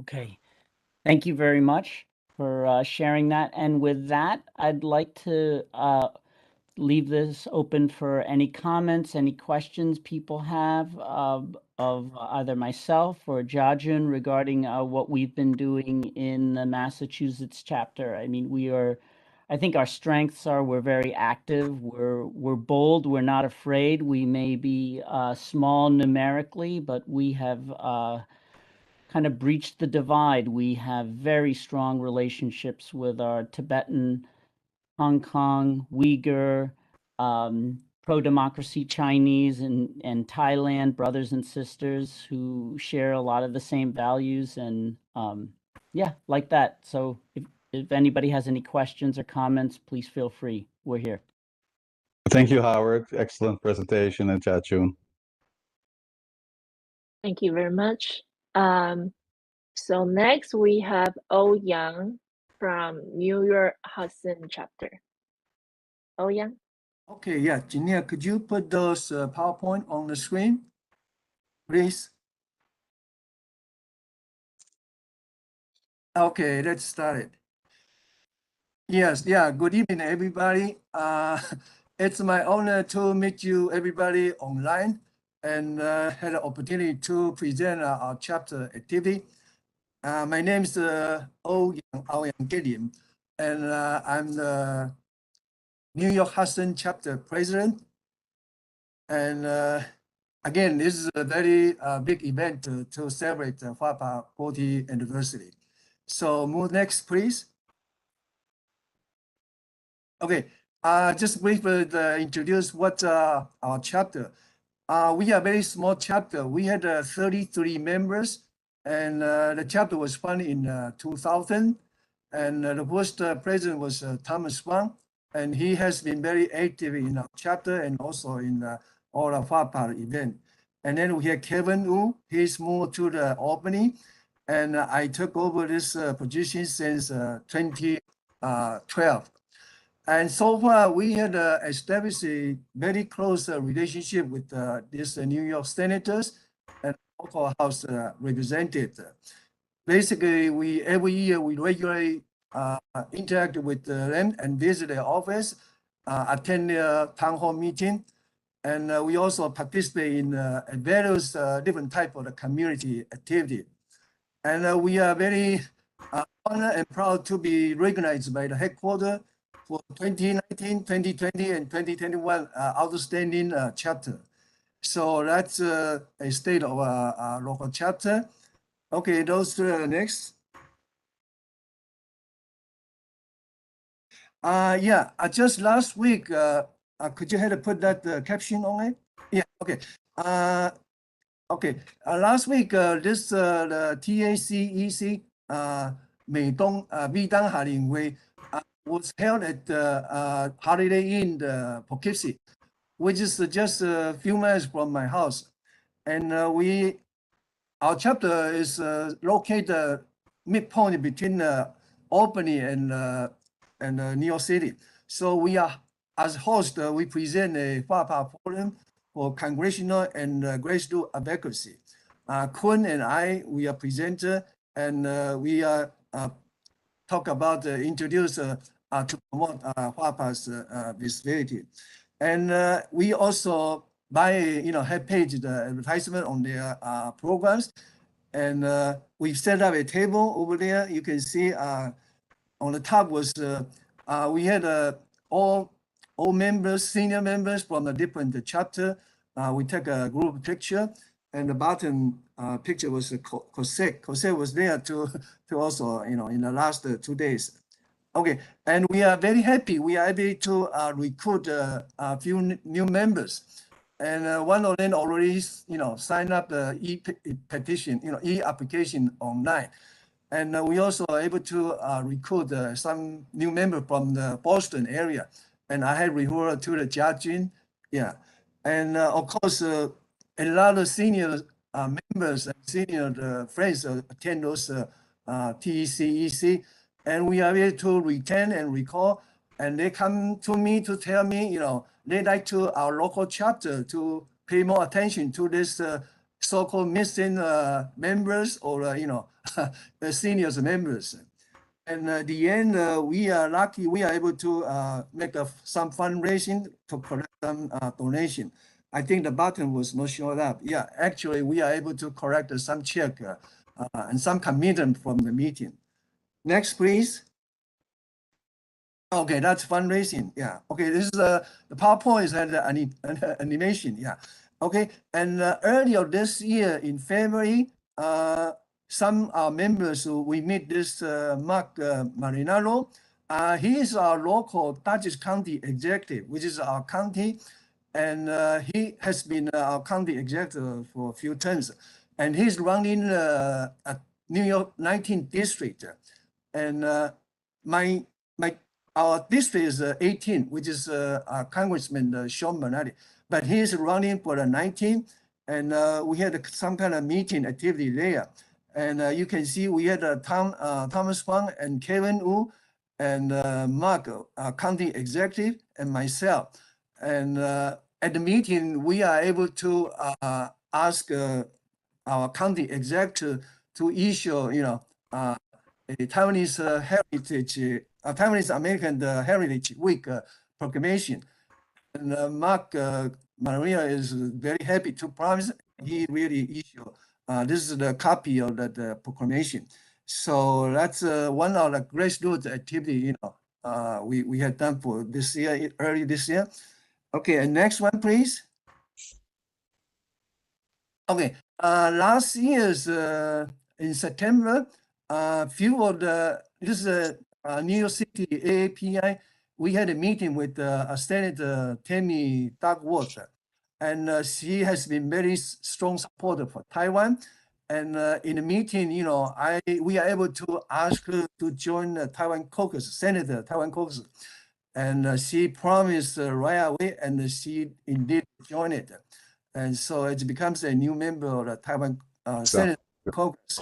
And you are aware that last year in in June, and two bipartisan senators visit Taipei and make a generous announcement for the vaccine donation, which is a very big help to relieve the Taiwan's pandemic crisis. And also this year, May, she again visited Taiwan, and after he introduced another section to strong support, strengthen Taiwan Security Act. Yeah, she is a member of the Armed Force, Armed Force Committee. So she's a very strong supporter, for Taiwan. Next. Okay. Again, we regularly interact and visit the congressman's office, and this is a picture. We attend Congressman Sean Maloney's town hall meeting. We had Benson, myself, and Congressman Sean Maloney, and Thomas Wang, and Thomas White, we. And as you know, the town hall meeting, a lot of American citizens, they always want to ask the question. And we are able to grab the opportunity to ask the congressman question, and also ask him to sign, some petition later.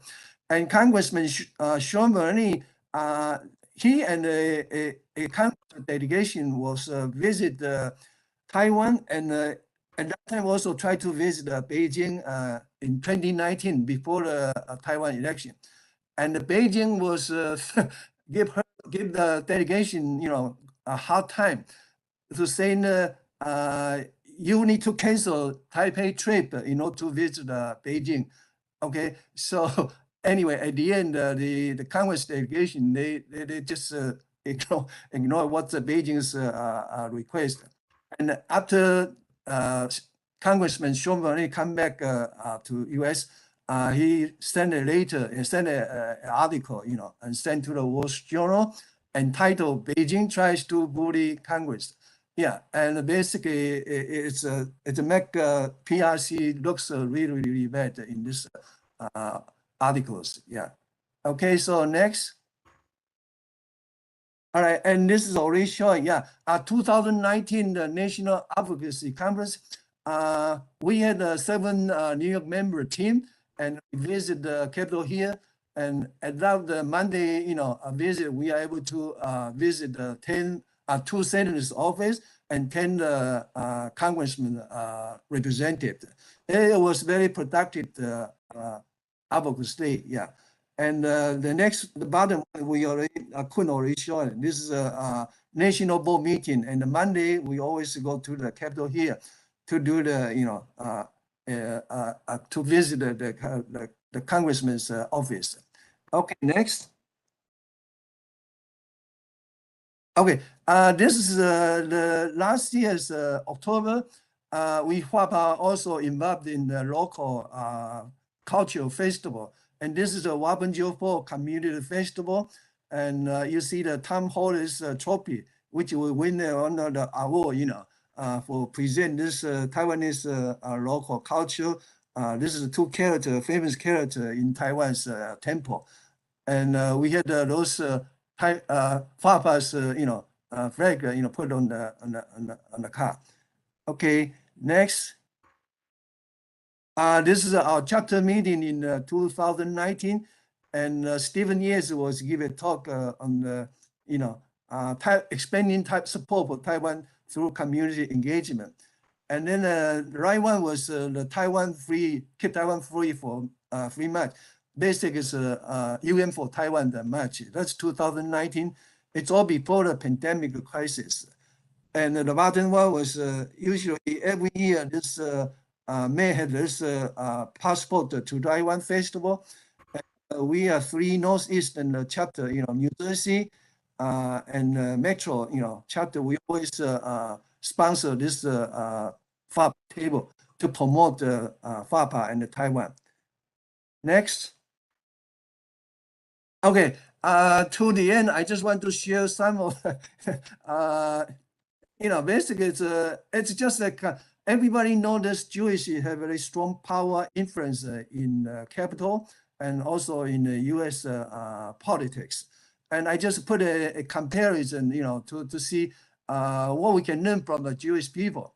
And everybody know Jewish, they had this AIPAC, okay, American Israel Public Affairs Committee. And here I make a comparison between our FAPA and AIPAC. Basically, you can see it's quite different. Our resources, it's very, very limited compared to the AIPAC. Okay, our member is almost we had so far 2,500 and they had 100,000 members. And our staff right now, part-time and full-time is 5. They had more than 400 staffs. And their membership, the fee was quite different. We pay $50 per year, and their minimum membership fee is $1,800. Okay, and the expense almost it's a very small portion of their expense. And in the quiz, we know that we are 501c3, a non-profit organization, and AIPAC was so-called 501c4. But they also had this American Israel Education Fund, and which is they are their partner, and they are 501c3. And you can see the Jewish people, the parties are so powerful in U.S. They totally, for this terms Congress, they had 10 in the Senate and 27 in the House of Representatives. So I just put this one to hopefully to motivate everybody, and everybody work together, and you have money. If you have no money, you donate effort. Okay, everybody work together. And then next one. Well, Kun just mentioned, we are, sad to see our Japanese good friend, was assassinated, this week. And this is what he had done to Taiwan. When PRC brought those Taiwanese agricultural product, he promoted, Taiwanese agriculture. And when the vaccine, shortage, he asked Japanese government to donate the vaccine. And then in the earthquake, he wrote the calligraphy, Taiwan got you, okay?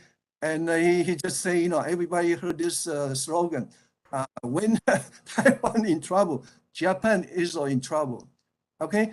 So we hopefully and rest in peace, for our best, good Taiwanese Japanese friend. Yeah. Okay. Thank you very much. Yeah. Thank you. Thank you. Next we have New Jersey chapter by Chuck Drunk. Chuck, you have 10 minutes. Yes, I'm here. Would you please, Janelle, would you please show the simple slides? Good evening, everyone. I'm Chuck Chang from New Jersey chapter. I'm very pleased to attend this special FAPA event, and I'm delighted that FAPA headquarters allow me to say a few words. I want to make it clear or clarify in the beginning before I talk. I'm here this evening not representing New Jersey chapter to report the history of our activities or the current programs or the current activities. I want just to share my association, my relation with local chapter and FAPA, and also my comment on my observation on FAPA over the years. And if you mind, a few suggestions. Next one, please. And of course, this is an exciting year. 40 years anniversary, 40-year birthday to FAPA. Next, please. The reason I choose this subject is just like anyone else, Taiwanese American, we all love our country, our motherland. And I was very aware of the existence of FAPA when it started in 1982. However, I was not too exciting about that because of my job. And until a few years after we settled in New Jersey, my wife and I attended a local chapter meeting upon invitation by then local chapter president to a fundraising party and also to meet with a pro-Taiwan representative. Knowing the mission of FAPA and knowing a little bit more details what this organization about, my wife and I signed up as a permanent membership right after the dinner. Over the years, we probably attended every local meeting and fundraising. In 2007, I served as local chapter president for the year. And then in 2008, I continued to serve as a local chapter president. Was very surprised that for two consecutive years, New Jersey chapter was elected as chapter of the years. Well, the honor belonged to all members of our chapter. And I was very surprised. And the first time I received that award in the board meeting at the end of that year, the announcement started number 3, number 2, and I thought, boy, I'm out of the top 3 now. Until the last moment, they announced that New Jersey chapter. That was really surprise to me. And I thought, I have not done much, and how could I earn that reputation? So it was very exciting year. And then I continued to serve. And then after that, I served as a local regional board member for 4 years. And after that, I practically not involved with any responsibilities of FAPA local chapter until after I retired from my job. Someone from FAPA contacted me, and that's a very surprising invitation as well. One of my best friends invited me to serve as the FAPA Fund committee member. I was very reluctant to accept that, but after a serious discussion, I finally accept that invitation, became a member of FAPA Fund's committee member. On the side here, I see a couple good friends, Bob Young, Daniel Cole, and a few others. 5 of them formed the committee.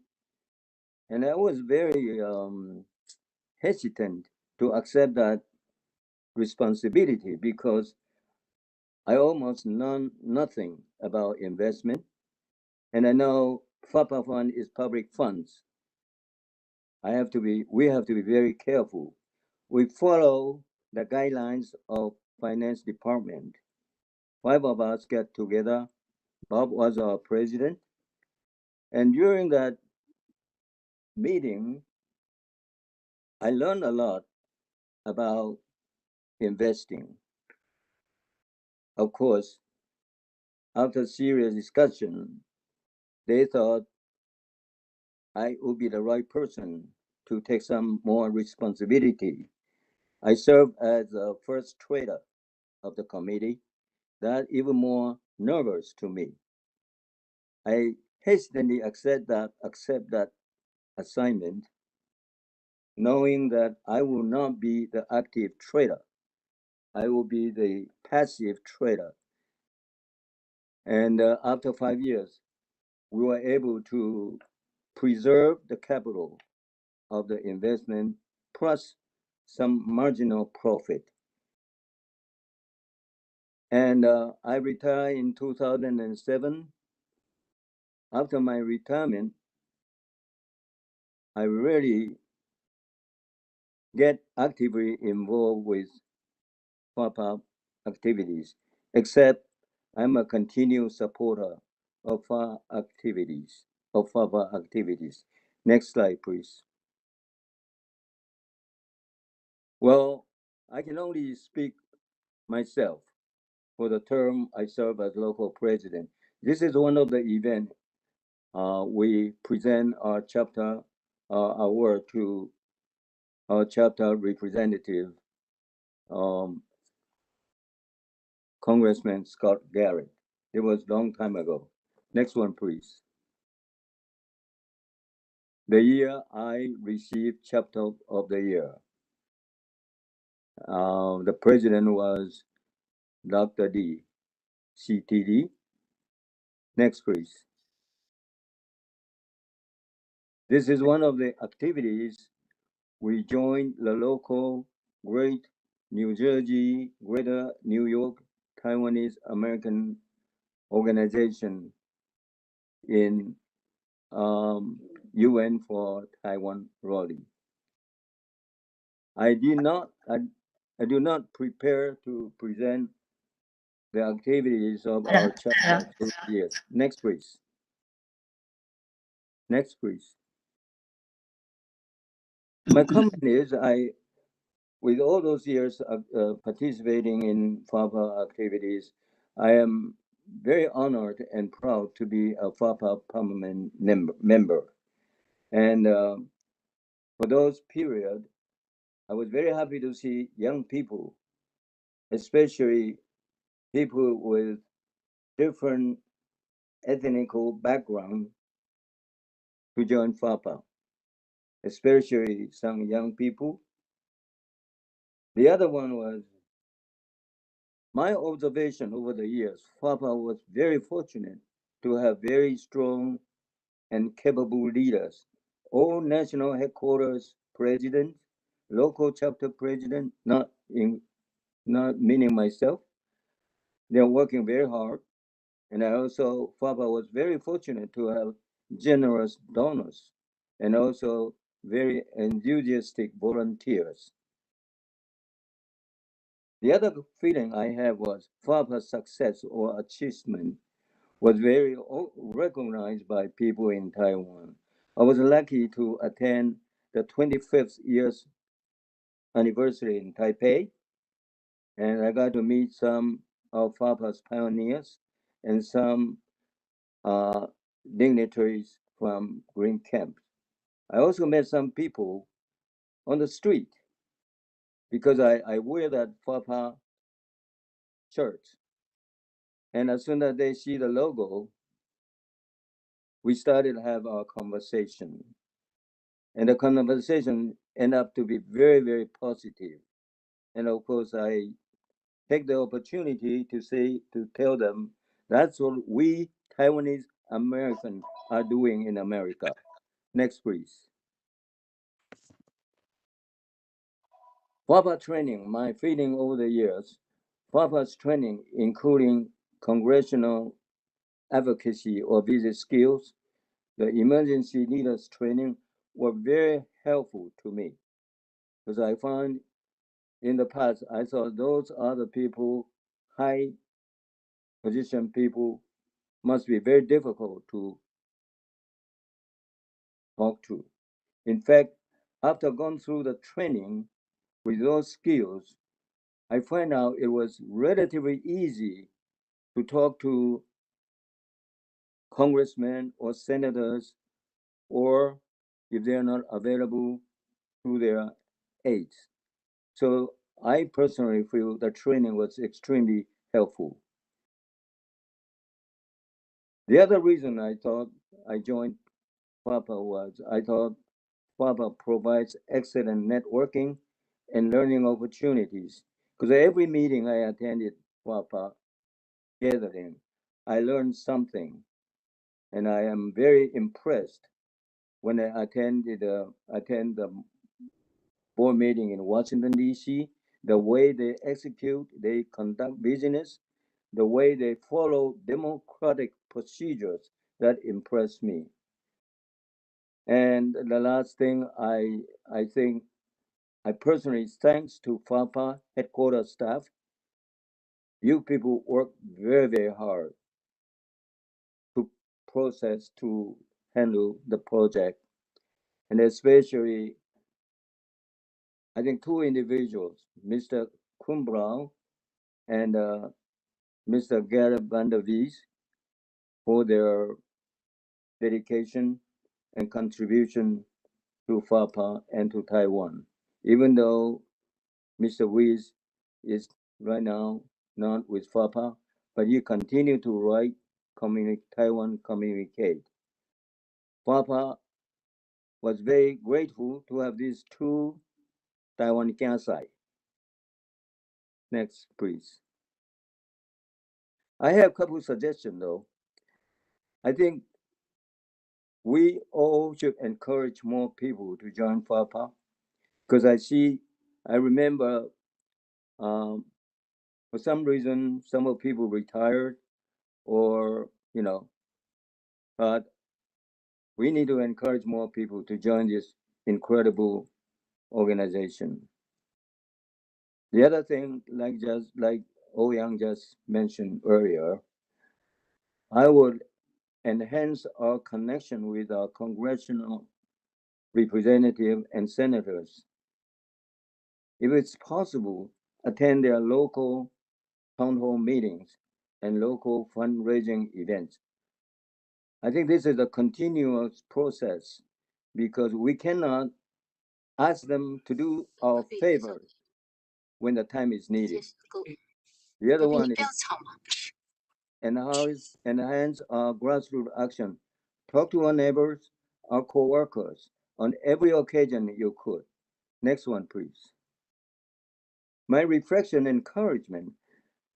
At this junction of FAPA 40th anniversary, I congratulate its success in the past, yet would like to remind ourselves, especially our young group, that we are still far from reaching our goals. Keep up with good work and continue to fight for our faith. Thank you for listening. Thank you, Chuck. And one quick technical correction is that Garrett left FAPA indeed, Garrett Van der Wies, 6 years ago.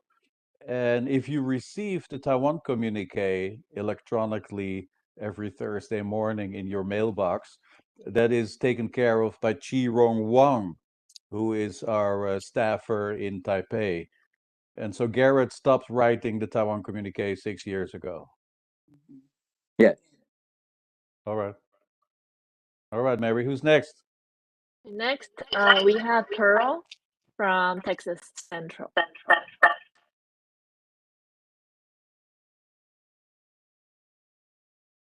Hi.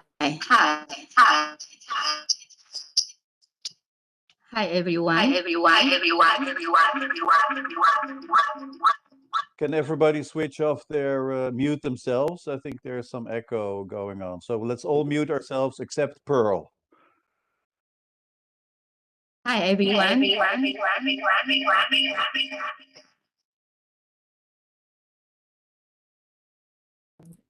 Bro, you currently have two devices, so you might want to turn off one. What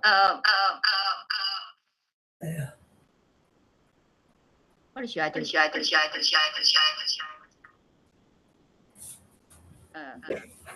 Pearl, do you have another phone or an iPad or a computer, two machines on at the same time? Can you switch off one? That's why we have the echo.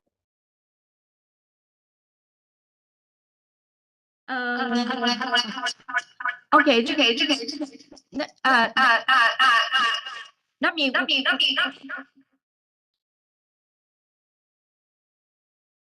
turn off the other device, any equipment, electronic equipment, turn off.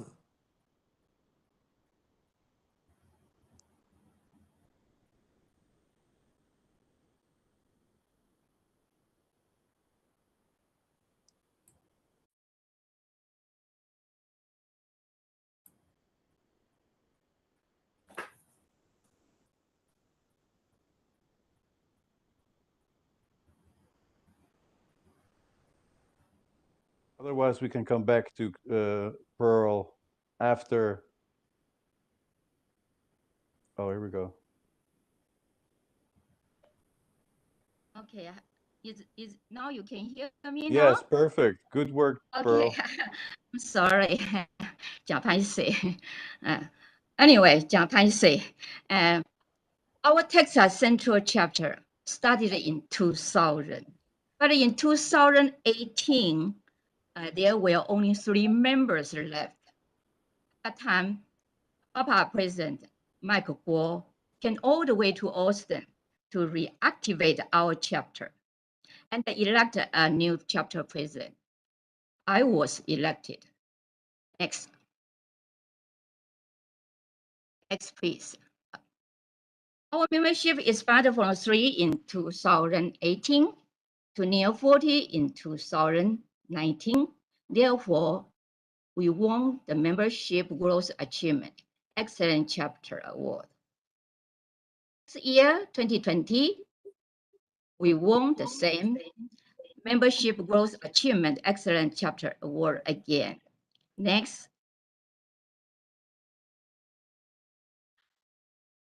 Texas HR 23 resolution for Taiwan. Public hearing was held in Austin, Texas Capitol. Our Chapter 5 members testified at the hearing. HR 23 adopted. Next, please. Taiwan leader and junior baseball team came to Laredo to compete at the Pony World Tournament. Oh, we drove 5 hours, stayed over 2 nights, cheer them under a very hard weather, over 100 degrees. Oh,咱台湾人外高嘞。Both little and junior team, they won champion. Next, please. 2020 U.S. Census. We promote writing Taiwanese on census form. We promote at Austin Taiwanese Association, at the Taiwanese Church, at the Chinese school, at Tzu Chi, etc. Next, please. Our grassroots activity. We visited Senator John Collins' office in 2019 and 2022. I mean, this year. You know, because of COVID, we didn't visit, you know, the last 2 years. Senator John Collins is a member of the Taiwan Caucus. He strongly supports Taiwan, and he has authored quite a few for Taiwan bills. And he visited Taiwan last year. Next, please. We had a chance to dine with Congressman Michael McCall. Congressman McCall is the House Foreign Affairs Committee Republican chairman. He strongly supports Taiwan. He is a member of Taiwan Caucus. At the dinner, I gave him the 2020 NADA Taiwan calendar as a thank him gift. The left picture is our chapter members with him. Next, please. Interact with Congressman John Carter. Congressman Carter is a former co-chairman of Taiwan Caucus in 2013 and 2014. Last month, we visited his Round Rock office to urge him to rejoin Taiwan Caucus. And left photo is we attended his block party. Next, please. Next picture, please. And there are our group photo at our chapter meetings. Next. Please. We just had our midterm annual meeting last Sunday. We invited Congressman Michael Marcos, local director, Madison Paul, and Congressman Lawyer Douglas, district director, Jocelyn Tao, came to give us a short speech about Taiwan and the U.S. You know, this is a bipartisan invitation. Next, please. At the meeting, we prayed and mourned the loss of Dr. John Zeng, who died bravely in a shooting at a Taiwanese church in Laguna Woods. Left picture is our group photo. We have around 50 members attend this meeting. Next, please. And the coming to is a mini video. It will auto-generated by iPhone. iPhone pick up the photos, not me pick up the photos. Hope you enjoy it.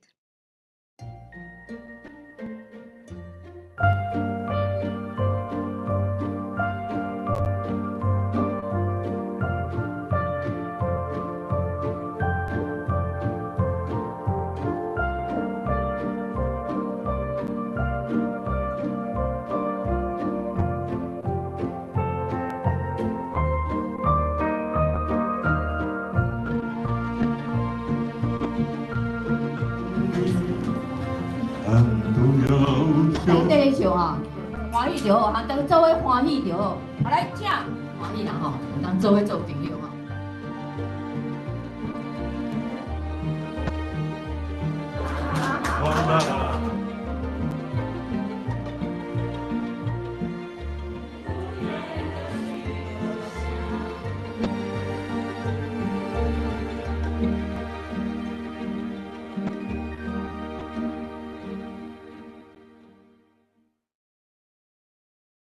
Next, please. Oh, no.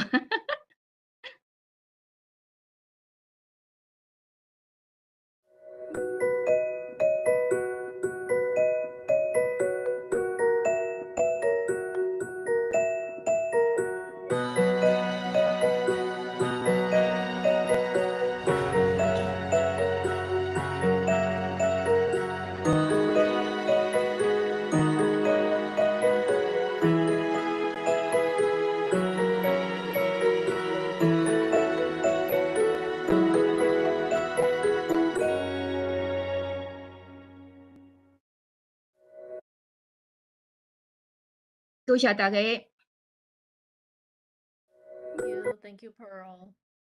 Great work, Pearl. That's fantastic.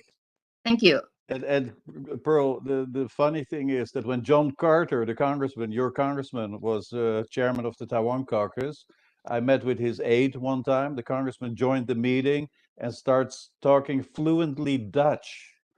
And I was so shocked, and it turned out that his wife is from Holland. And he learned to speak fluent Dutch to me. So I could hardly focus on the meeting topics and the issues of concern because I was so startled that he spoke Dutch so fluently. So next time you see him, remind him. Okay. Thank you, Pearl. Great work. Thank you. Who's next, Mary? Next, I think we have Ken Wu from California, Los Angeles, but we have a 9 minutes video to play. So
Okay, great video. Thanks, Ken Wu from California, Los Angeles. We have three more. The next one is New York Metropolitan by Kiki. Kiki, are you here? Yeah. Okay. Hi. Hi everyone. 哇，压力好大。Just right after such like so many great chapters. Can you guys hear me very clearly? Any echo? We can hear you. Very clear, yeah. Okay. So sorry, I'm kind of joining the presentation in the last minute. So I just prepare a lot of photos, and because I like 有图有真相. Also nowadays the picture doesn't mean it's shows the truth all the time, but actually I still want to use a lot of photo to just introduce. So first of all, I would like to briefly to talk about myself, how I joined FAPA. So I joined FAPA in 2012 because that's the first time that I attend to the UN for Taiwan, and I saw and I heard Jia speech, and so I was just so impressed. And that's also my first time heard about FAPA, and I was just so wow, really? And I never known about this. The Taiwanese Americans did so many things, and for Taiwanese, I mean, the people who are in Taiwan. So I just so impressed, and I would like to join. But I believe so many elders, you are the very long-term member. You must know, 2014, before 2014, FAPA, the structure, the members' age, or how, it's a very different because 2014 is a sunflower movement happened, right? So, but because I joined FAPA before 2012, before sunflower movement, so when I just, and also at that time it's under Ma administration. I won't call him a president, but Mr. Ma. So we all know at the time I just realized, so wow, so just a so-called 热脸贴冷屁股, like you have face and touch the, all those like congressmen, the office that's called fuck. So I just, just feel, wow, how all these long-term FAPA members, how can you just, never give up and sacrifice your time, your money, and your life in United States, and just fighting for the Taiwan and the people in Taiwan. And we didn't know that for a long time because even me, I just until 2012, I didn't know FAPA. So really appreciate that you never, give up and until today. And I'm so honored to be part of this family. So I would like to present. So I become the New York Metro president since 2017 until 2020. And so my title is that New York is the center of the world. So in New York, we let the world see how Taiwan 的努力的 how hardworking Taiwanese, and in New York let the world see, and the Taiwan in New York let the world hear the voice of Taiwanese. Okay, next slide.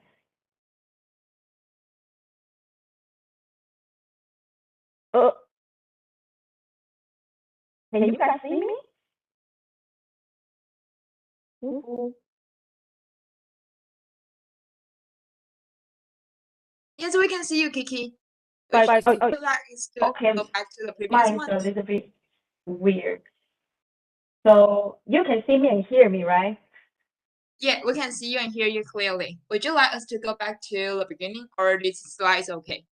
Okay, this is okay. Because my screen shows that I'm mute and not in the video. So since you can see me, hear me, that's fine. Looks like you have two devices online right now. Oh, okay. So let me But try. we can hear you. Okay. Okay, so I would like to say each chapter has its advantage and disadvantage, of course, and also have a strength, different strengths and by the different leadership. So I would just like to introduce, since 2017, that how I experienced and when I was chapter president. So in New York, that's it's a huge, the biggest city in United States. So we have a lot of activity. So this is a passport to Taiwan. That's since 1999. So every year and the whole day, and this is 2017 or 18, I forgot. But it is the biggest North American, Taiwanese American activity in United States. And it's in Union Square, and it happens every year during the Taiwanese American Heritage Week. It's in May. So at that time, the one day, it could be around 100,000 people visit. So it means that's so many people. Just so you know, they can see and hear and know about Taiwan in a day. And so next slide. So this is because FAPA. So every year we will sponsor a boost in passport to Taiwan, and we will depend on that year. Do we the headquarters have any resolution or any issue that we need to promote? So we will decide that year's the theme. So 2017, I little bit forgot the petition later. What is the theme or topic? But the husband, they are always very well prepared. So that's their strength. They are very clear about what petition and what they want to do, and very active, I aggressive. think that was the Taiwan Travel Act petition, Kiki, in 2017. Yeah. Yes. Yeah. Okay. Yeah. Thank Yeah. you. Yeah. Be successful. Yeah. So that's 2017. I'm still not a mom. 2018. So the theme is Dong Ao Gong Tou. We want to change the name to Taiwan, not Chinese Taipei, to join Tokyo Olympics. So at that time, we are doing the petition, the referendum Gong Tou. So, but basically, it's for Taiwanese, right? Because they need to write down their ID number. So we will collect the letter, and Gong Tou, and just send like a mail back to Taiwan. And 2019, the petition later, the challenge, the One China Principle Resolution, and also the Senate Taiwan Assurance Act. And also that year, we are also promote the 2020 Census Right in Taiwanese campaign. So all during these different themes, and there's more than 100K people visit during the day. So we, no matter all those like a petition later or resolution or even Dong Ao Zhenming Gong Tou, they're successful or not, but we can use this as a talking point to, whether Taiwanese or non-Taiwanese, to let them know, to talk about Taiwan and let them know how our, how we suffer the bully, or how we, our like a difficulty and issues in global society. So this is how we can let people hear and like a Taiwanese people's voice. Okay, next slide. Next. So, 2020 happened. So we stopped the passport to Taiwan for 2 years. But fortunately, the 2022, they call Taiwan Fest. Actually, this is I don't know, it's the first time or what, but it happened. Usually Passport Taiwan is in Union Square, Manhattan, but this time it happened in Brooklyn, and it is cooperated with the Japan Festival Series. So we are next to Japan. That's our best friend.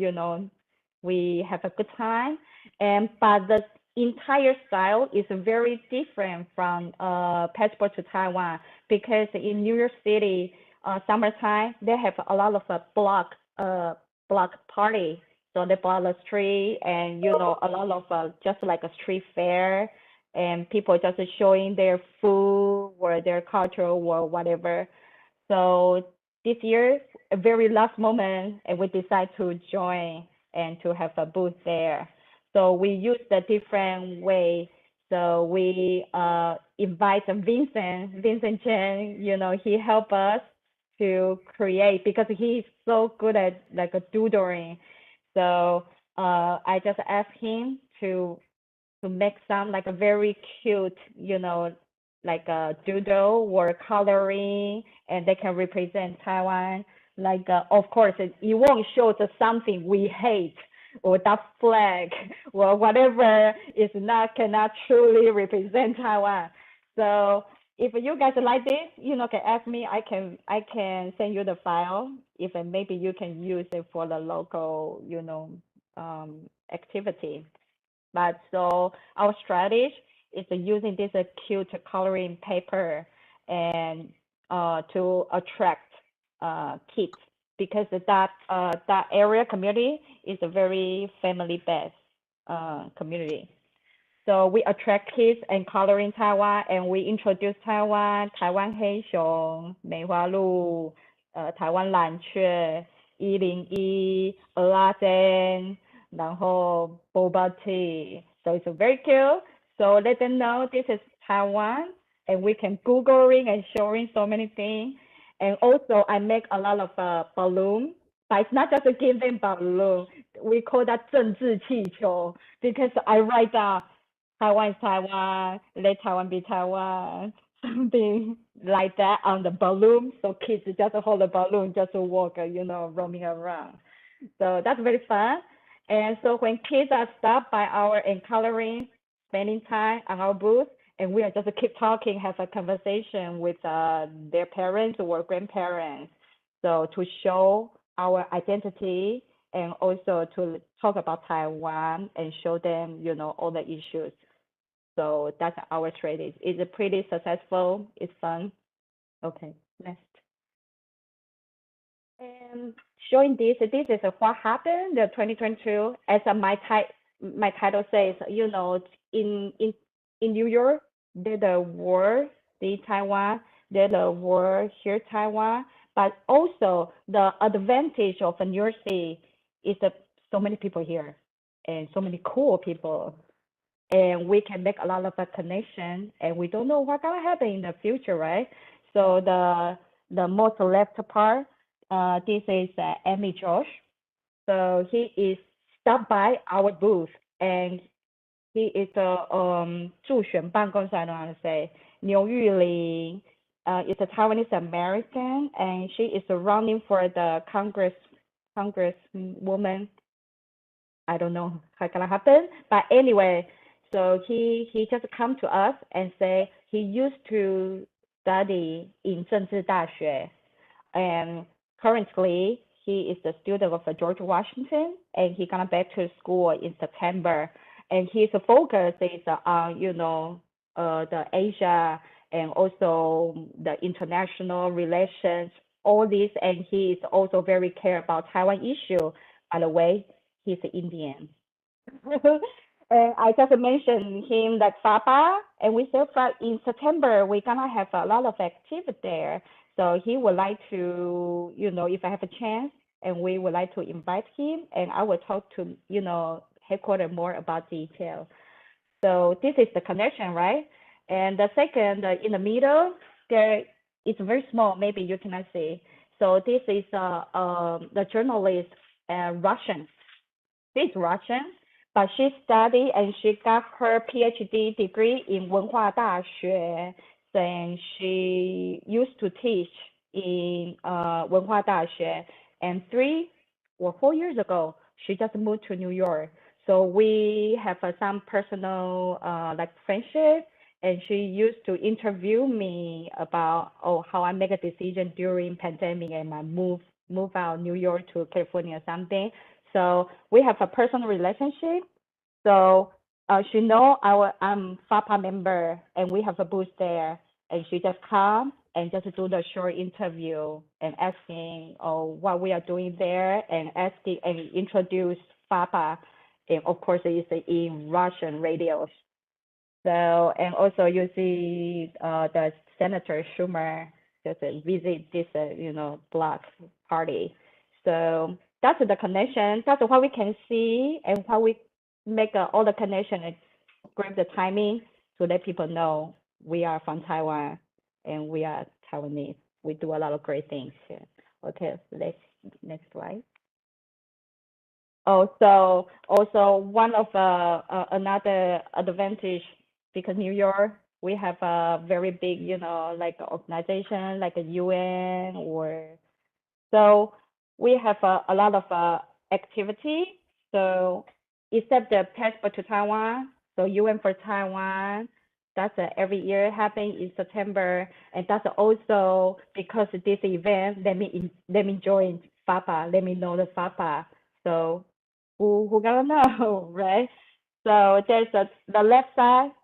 Right side is the 2018.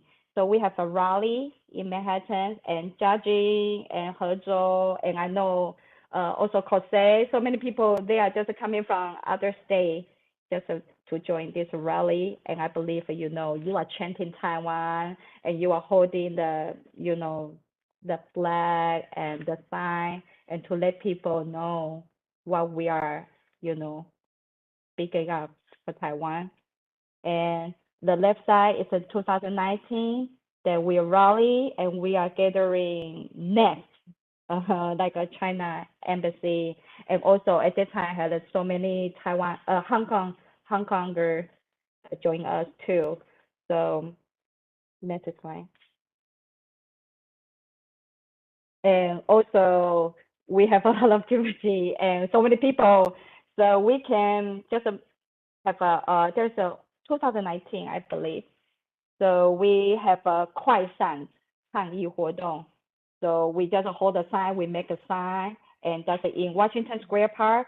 That's around NYU, and so many people. So we just hold a sign and just have a journalist and come and interview. So that's what we are doing. And next. So also because so many people are there, so we have a lot of a connection and we support each other, just like a LA chapter doing. So we have a strong tie with Uyghur and Tibetan, and of course Hong Kong, and also 中国民运, like a Chinese democracy activist too. So this is the photo that they invite me to have a short speech, and I was invited as a FAPA New York chapter president, and to show the Taiwanese how we support Hong Kong. And that day, right after me is 何韵诗. Yeah, so there's a lot of people, so they all know, I still remember what I say as a Taiwanese, I want to say thank you to Hong Kong. Yeah, because, you let the whole world know that democracy is never free. Freedom is never free. So we need to keep fighting for that. So we support each other. Okay, next slide. And also one of the advantages for New York City, because it's a big city, and so many people they come either from Taiwan or even from Japan, and they come here to join events, or they have their business trip and they would like to stop by. So the left side is the 无国界医院姜冠宇医师. If you guys are really familiar with Taiwanese like media, he is kind of famous right now about talking about vaccine or during pandemic, and he has a lot of TV programs invited, sort of 名嘴. But at the time he came here for the WHO event, so we have a 台湾人医师协会 and also FAPA, we are co-sponsor and to support this event. And also Yongsan Yinshu Xianzhen, you know, he's really support Taiwan and like speak out for Taiwan in Japan and for the Tokyo name change, Olympics name change Taiwan.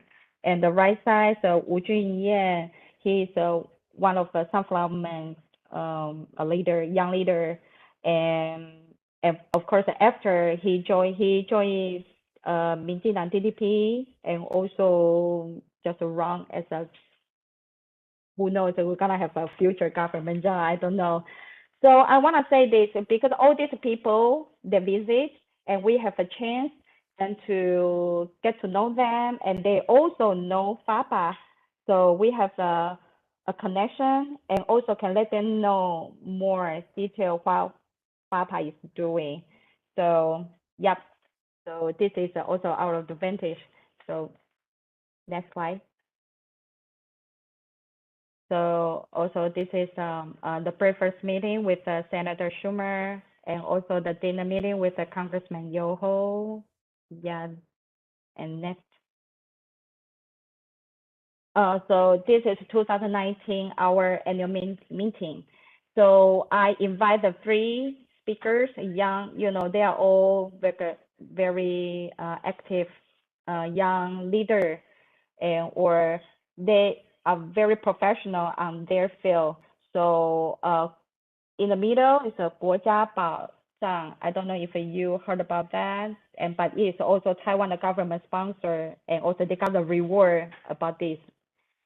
So they are taking photo in 美国调查局 like American Archive and Record Administration. They took a lot of photo because there is open for public, but so many people, they have a lot of data about Taiwan. So they have during 4 years, they have taken 420,000 data about Taiwan. So that's what they're doing, and also sorry. Because we have 2 more chapters, so I think okay. you can wrap This it is up. yeah, the next one is the last. Okay. Next one is the last. All right. Okay, so here's a famous, and also the right side, Christina. She is the 2020 Census Writing Taiwanese campaign, the director, and also the left side is the Wang Jianming Late Life movie, and he is the director.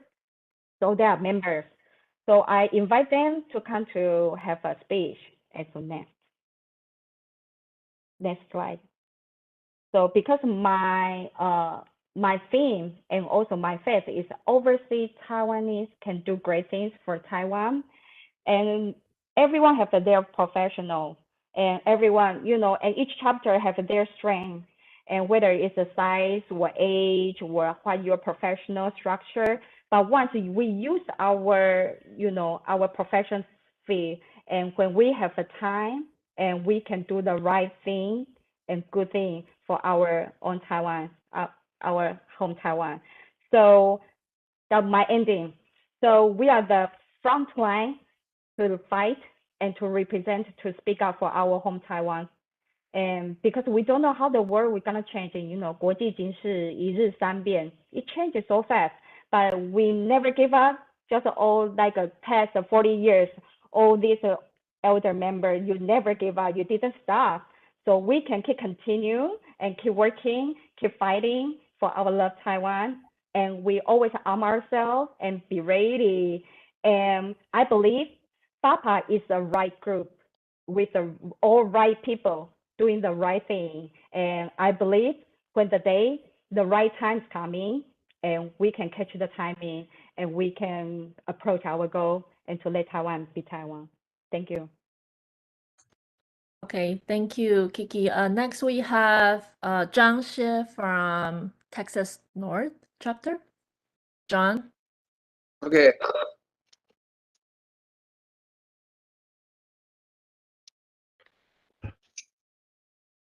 Our Let's keep it. Let's chapter keep it president. in 10 minutes. Yeah. John, go.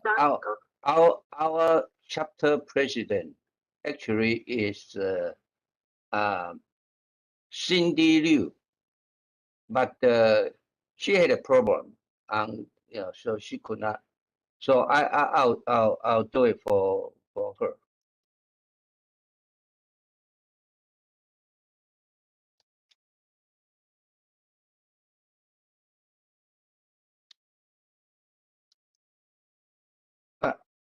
Oh.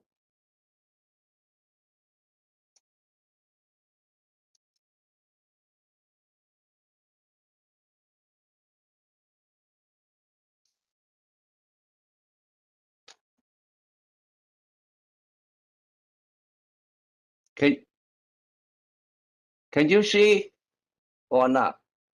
Yes, we can see your screen. You can see my slide? Yes. Okay. Our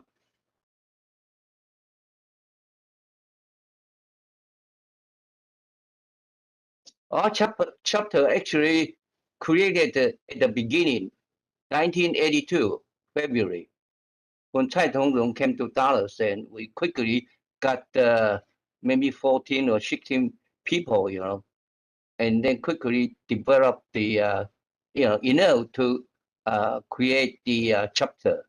And at that time, I was our local precinct chair, Democratic Party, pretty active. And so they asked me to be the chapter president.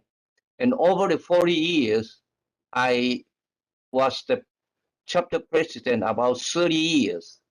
We start from about maybe 14 people. Now we have over 100 people.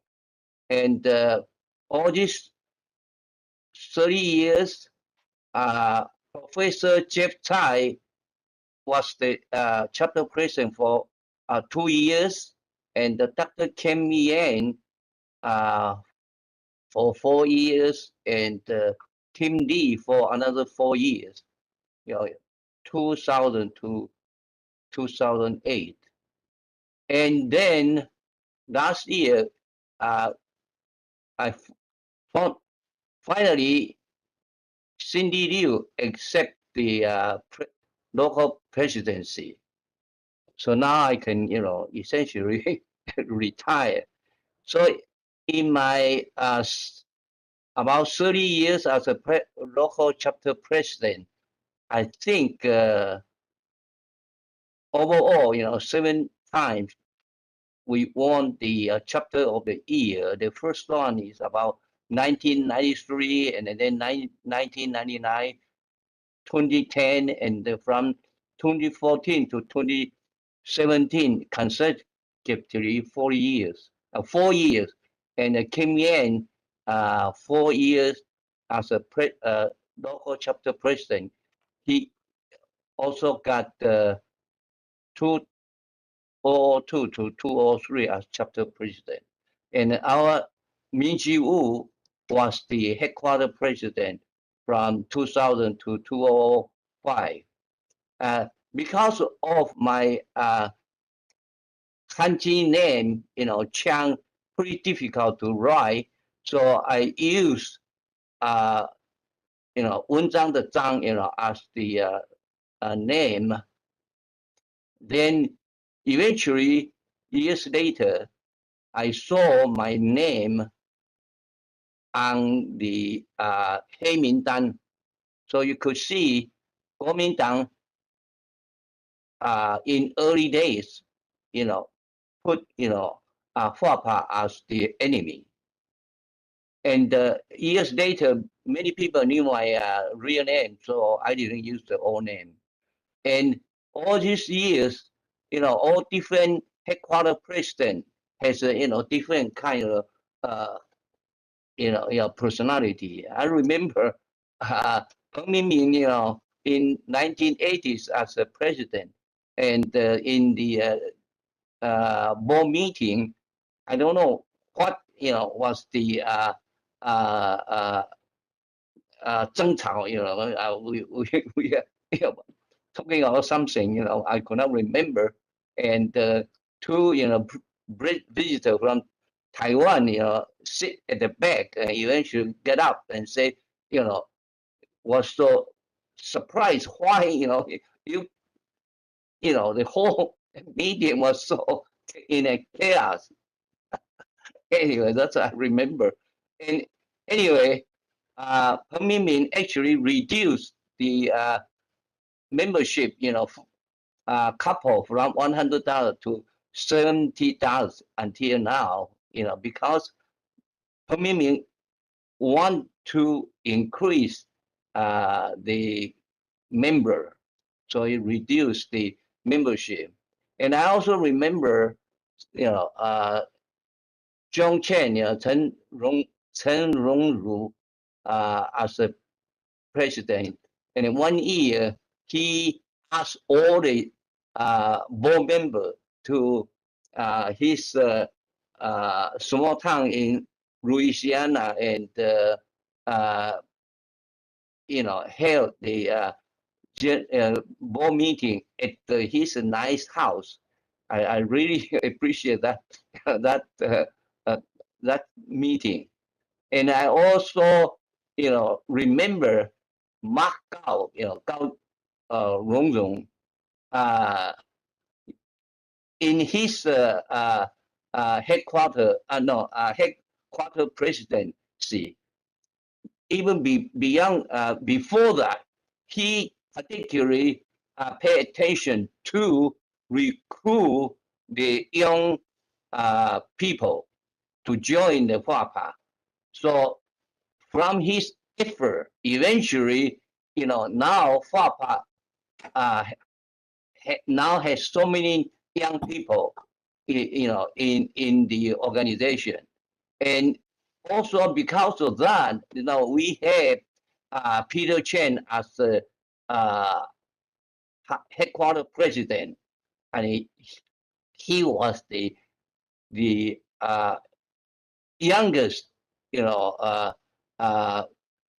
president for all the Chinese organization in North America. And I remember in 2017, December, we tried to, elect a new president, but only Guo Zhenguang, actually only one candidate, but still, some people didn't like him, and so we could not, elect the president. And eventually, we had to go through the second term and through the, through the mailing, balloting. But eventually, Guo Zhenguang, being elected with a pretty big lead. But very unfortunately, some member didn't like FAPA. Essentially, through FAPA, the president and early president and also the headquarter members, and eventually, FAPA, cost a lot of legal fee, but eventually, that thing, it was over.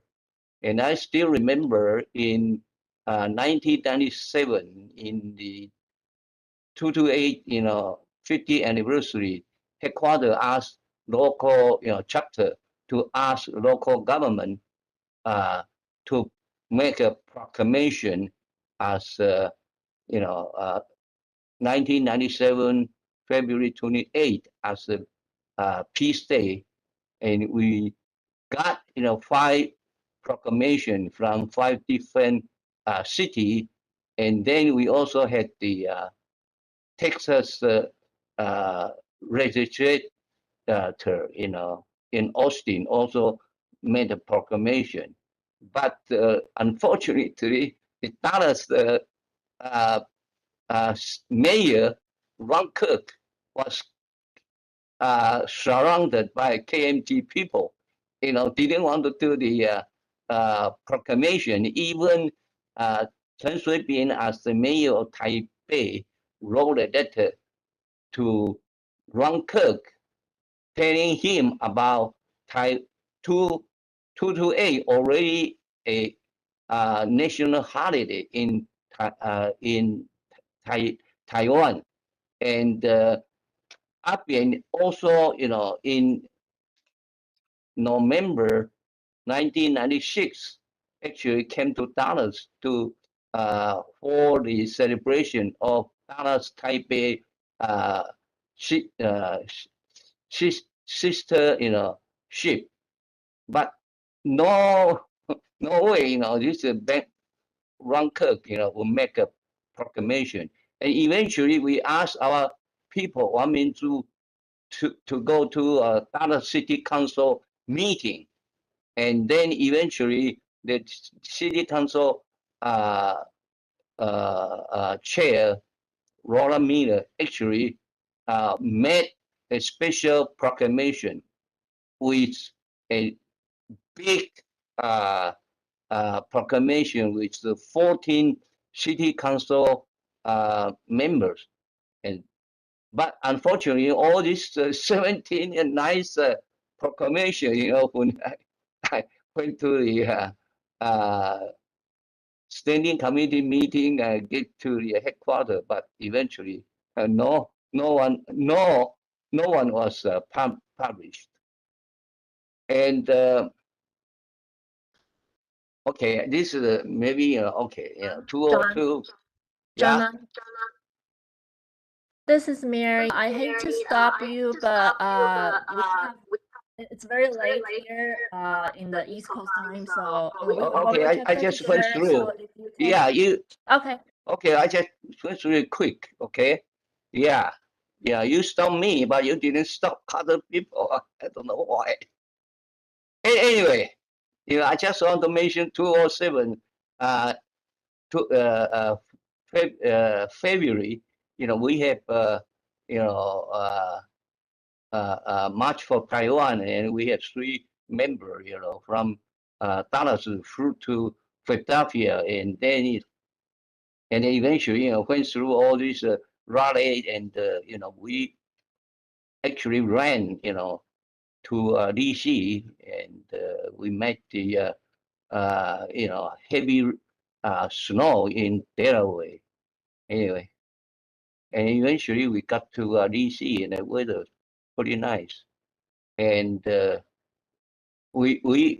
just want to mention that we did so many work for the contacting the Congress, the congressmen, and I just want to mention that the like Ken Marchand and Sam Johnson, from the first term to more than 20 years later, we support from the beginning. So we have very good connection. And even Sam Johnson retired, and the person who will take over his position when Taylor, we contact him really early, and then we have a good connection with the with the congressman. Eventually, just want to say, it's a very when you want to do the grassroots work, you have to start as early possible. Yeah. And then I want to mention about all these the senator from Ohio, Cheryl Brown. You know, we you know, anyway, we established the relations with him. Rather early when he first ran for the Congress. And then yeah, and I want to mention that 19 2010, September, when he came to Dallas and wanted to talk with us, and all we could do it was, to see him at the airport lobby, and he talked with us for 30, 40 minutes, and then he tried to go to the airport, and then the security line was so long, and worried that he may not be able to make it, and then eventually, he made it. I mean, even he is a senator, but he's still, very humble. Anyway, we have a picture with him,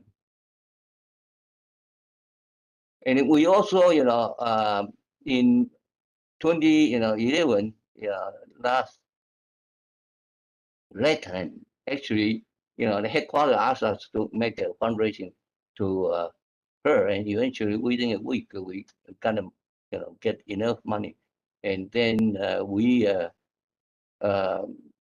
had a dinner, a lunch, and the congresswoman, really very, interest in showing sharing our initial experience when we all came to America.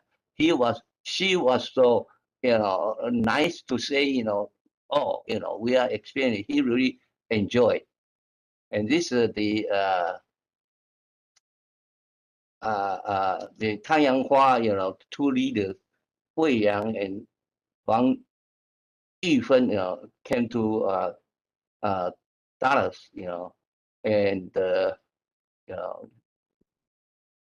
I don't want to this all show before, yeah, okay, yeah, maybe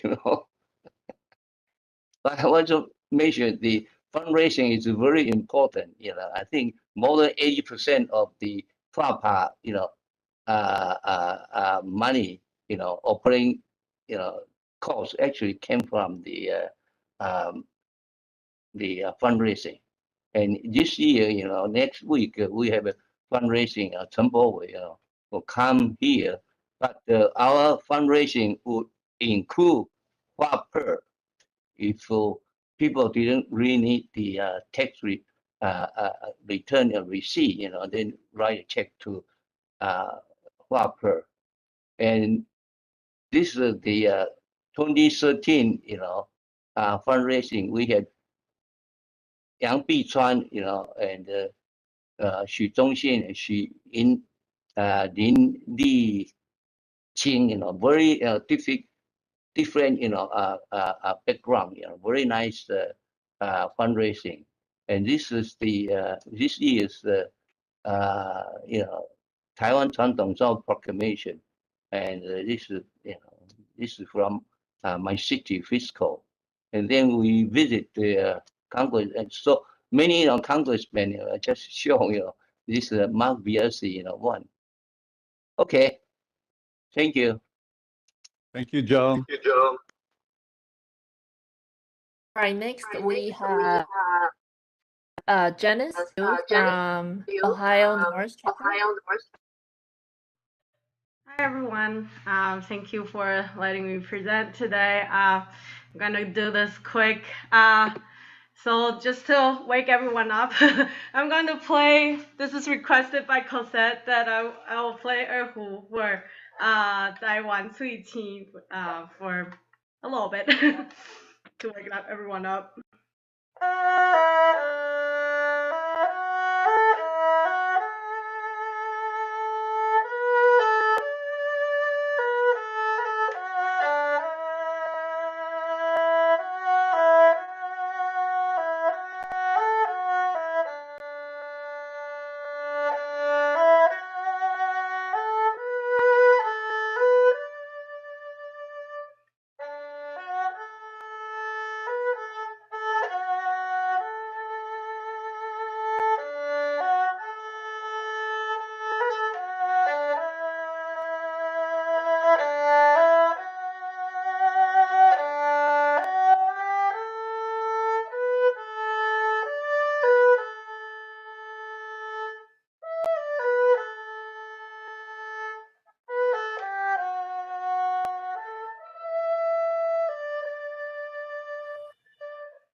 Great, thanks everyone.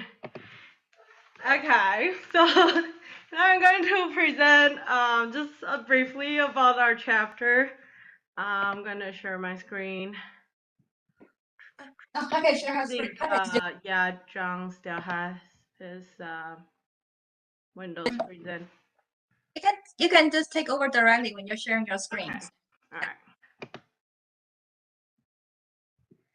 Okay. Yeah, so we're the Ohio North chapter. Our members about like 30, 40 some people, and it's about that same amount of people from like the start till now. So it's not too bad. We keep having new people joining and replacing the people that moves away or go somewhere else. So I had a little interview with our prior president, Dr. James Liang Junhua 医师, and he's been very active from the start of our chapter. We started our chapter also around the same time with the national like coalition, and Cai Tongrong also came to Cleveland around that time. And even before 1982, we have some events already starting to promote Taiwan democracy, and then the like the unfair treatment to people of Taiwan descent. So everyone already starting to gathering with the Taiwanese American Association as well to protest in Taiwan, in Cleveland downtown. And at the time, because people are scared of getting targeted by people from KMT, so everyone has to wear paper bag to cover their face in order to go to the protest, and a lot of the people there, the press, local press, actually reported on that because they've never seen scenes like this, and had interviews with people that went. So later on, this picture is from 1988 when Ted Kennedy came over to Cleveland, and people, there's this is Dr. Liang's wife. I think he is here, but I don't know, for some reason I didn't get him in this picture. Anyways, this is Lin Zunchang 医师 as well, and then Lin Jianhua professor and his wife here. They're all still pretty active in our local chapter, and the special part of this picture is that Ted Kennedy actually wrote down here and said to my Taiwanese friends. So this is like the only copy, and they were very proud to have it still on their hand. And this is a very special picture. And later on, Dr. Liang, and also a lot of people may know Dr. You Xiangshou, who passed away a few years ago.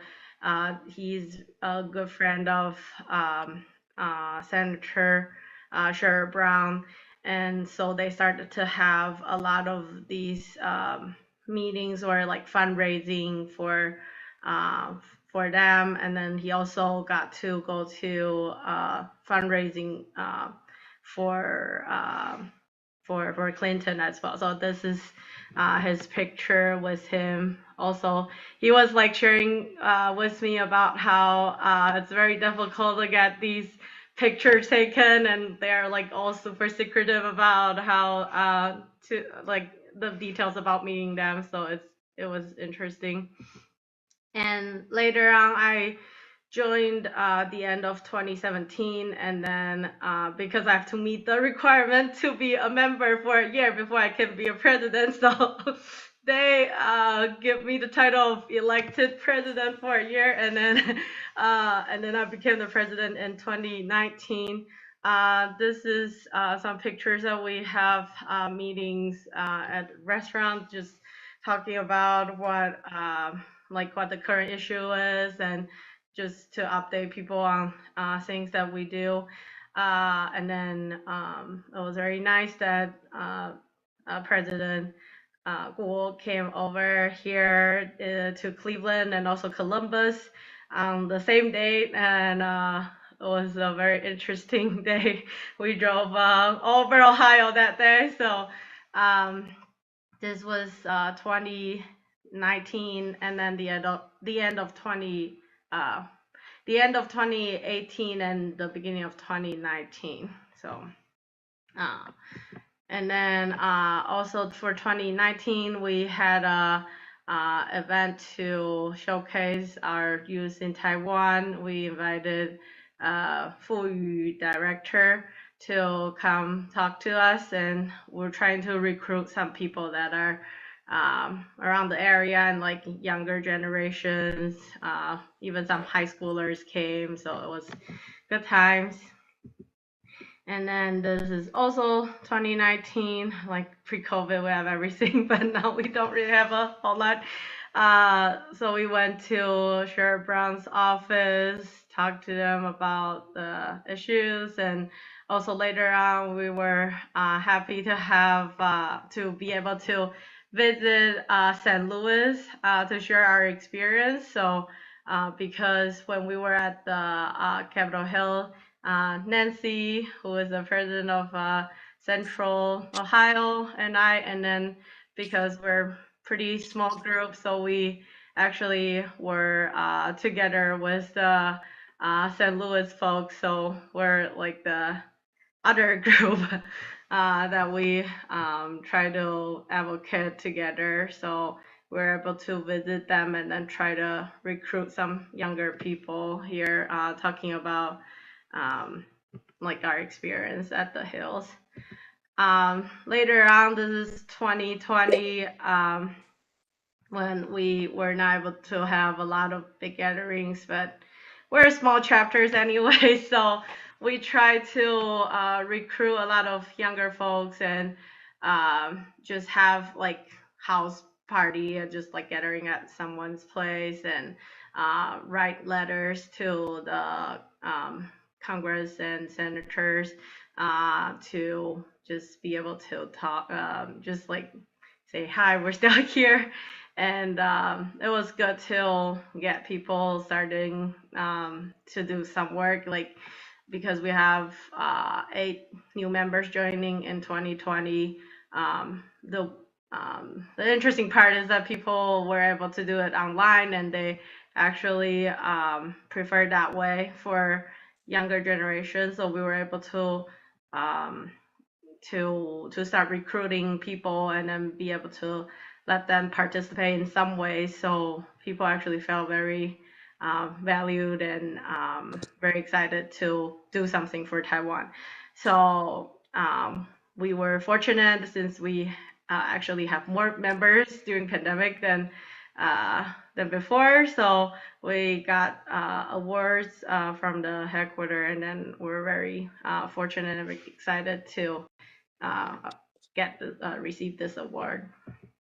And then later on, since we try to do it as a group for all the Ohioans, yeah, I see Nancy. So we have Nancy from Columbus, and then Naji from Cincinnati. We're all doing it as a group together. So we do the advocacy work. Last year, we reached out to many congressmen and both senators as well. So we got the award for most outstanding chapter, and thank you everyone for participating in that. And we also have another gathering at one of the members' place, and just educate the new members about what we do and start letting them participating in our calls, so they can starting to lead the conversation, hopefully in the near future. So this is from the end of last year. And then this year, so thanks to Nancy, she hosted the event when the Ohio State Congress and Senate that started Taiwan Friendship Caucus in Ohio. So we all joined. We have people. These are all the people from Cleveland that went over there. So we have exact people from the exec board from TAA, and then also people in the mentoring school. So we have a full house, and hopefully these experience will encourage people to join us. So I also took a picture with sorry, not sure about Steve Travis. So yeah, so that was exciting day, and I was trying to say Steve Stivers too. He was the former congressman, also become the Chamber of Commerce in Ohio. So he started. He actually was the person who hosted this as well. So it was great to also see him in different areas of Ohio and Taiwan relations. So yeah, that's it for my presentation.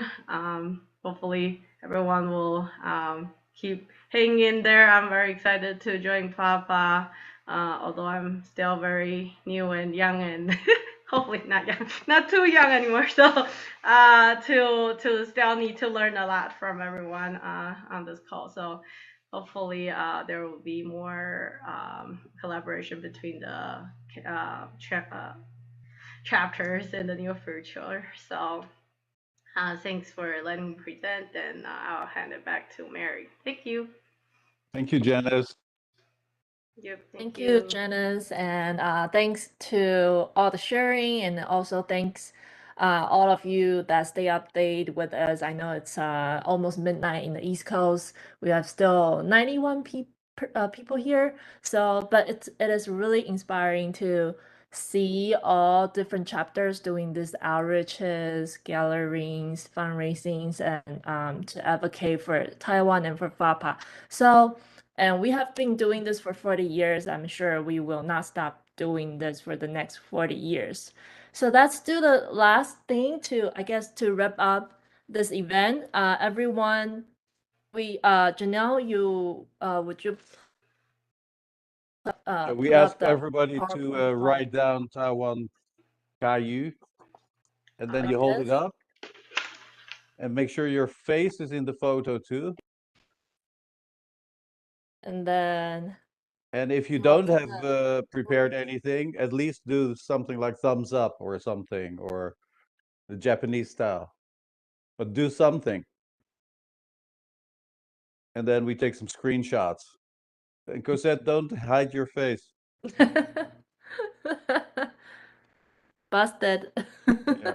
All right. Who takes the screenshots? Let us know when you've had enough, when you have a couple. I'll take a screenshot. I'll let you know when I Okay, have. Janelle. For all the screens, right? Jirong, we don't see you. Oh yeah. My way. Oh, it's backward. No, but it will supposedly it will show up correctly, right? Yeah, yeah. Is it backwards for you, Kuhn? No, Mine is he's backwards. correct. No, it's back. We see yours correctly, but How did can you you? see Yeah, ours? for me it's backwards. I think so. You only see your Okay. own one. Yeah, mine looks I see backwards. everybody's looks fine except my own. I see. Any Yeah. scientists in the room to explain? That's just the way it looks. I don't know why. Right. Is mine Okay, are we backwards all done? still? No, yours is fine, Mary. Okay. So I think I think we're done, right, Janelle? Yes. Okay. Before we Adjourn? first next we hope to see all of you in September in Washington D.C. for the official banquet.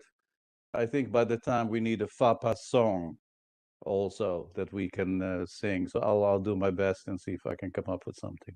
So if you have good idea for lyrics in Taiwanese, send them to me.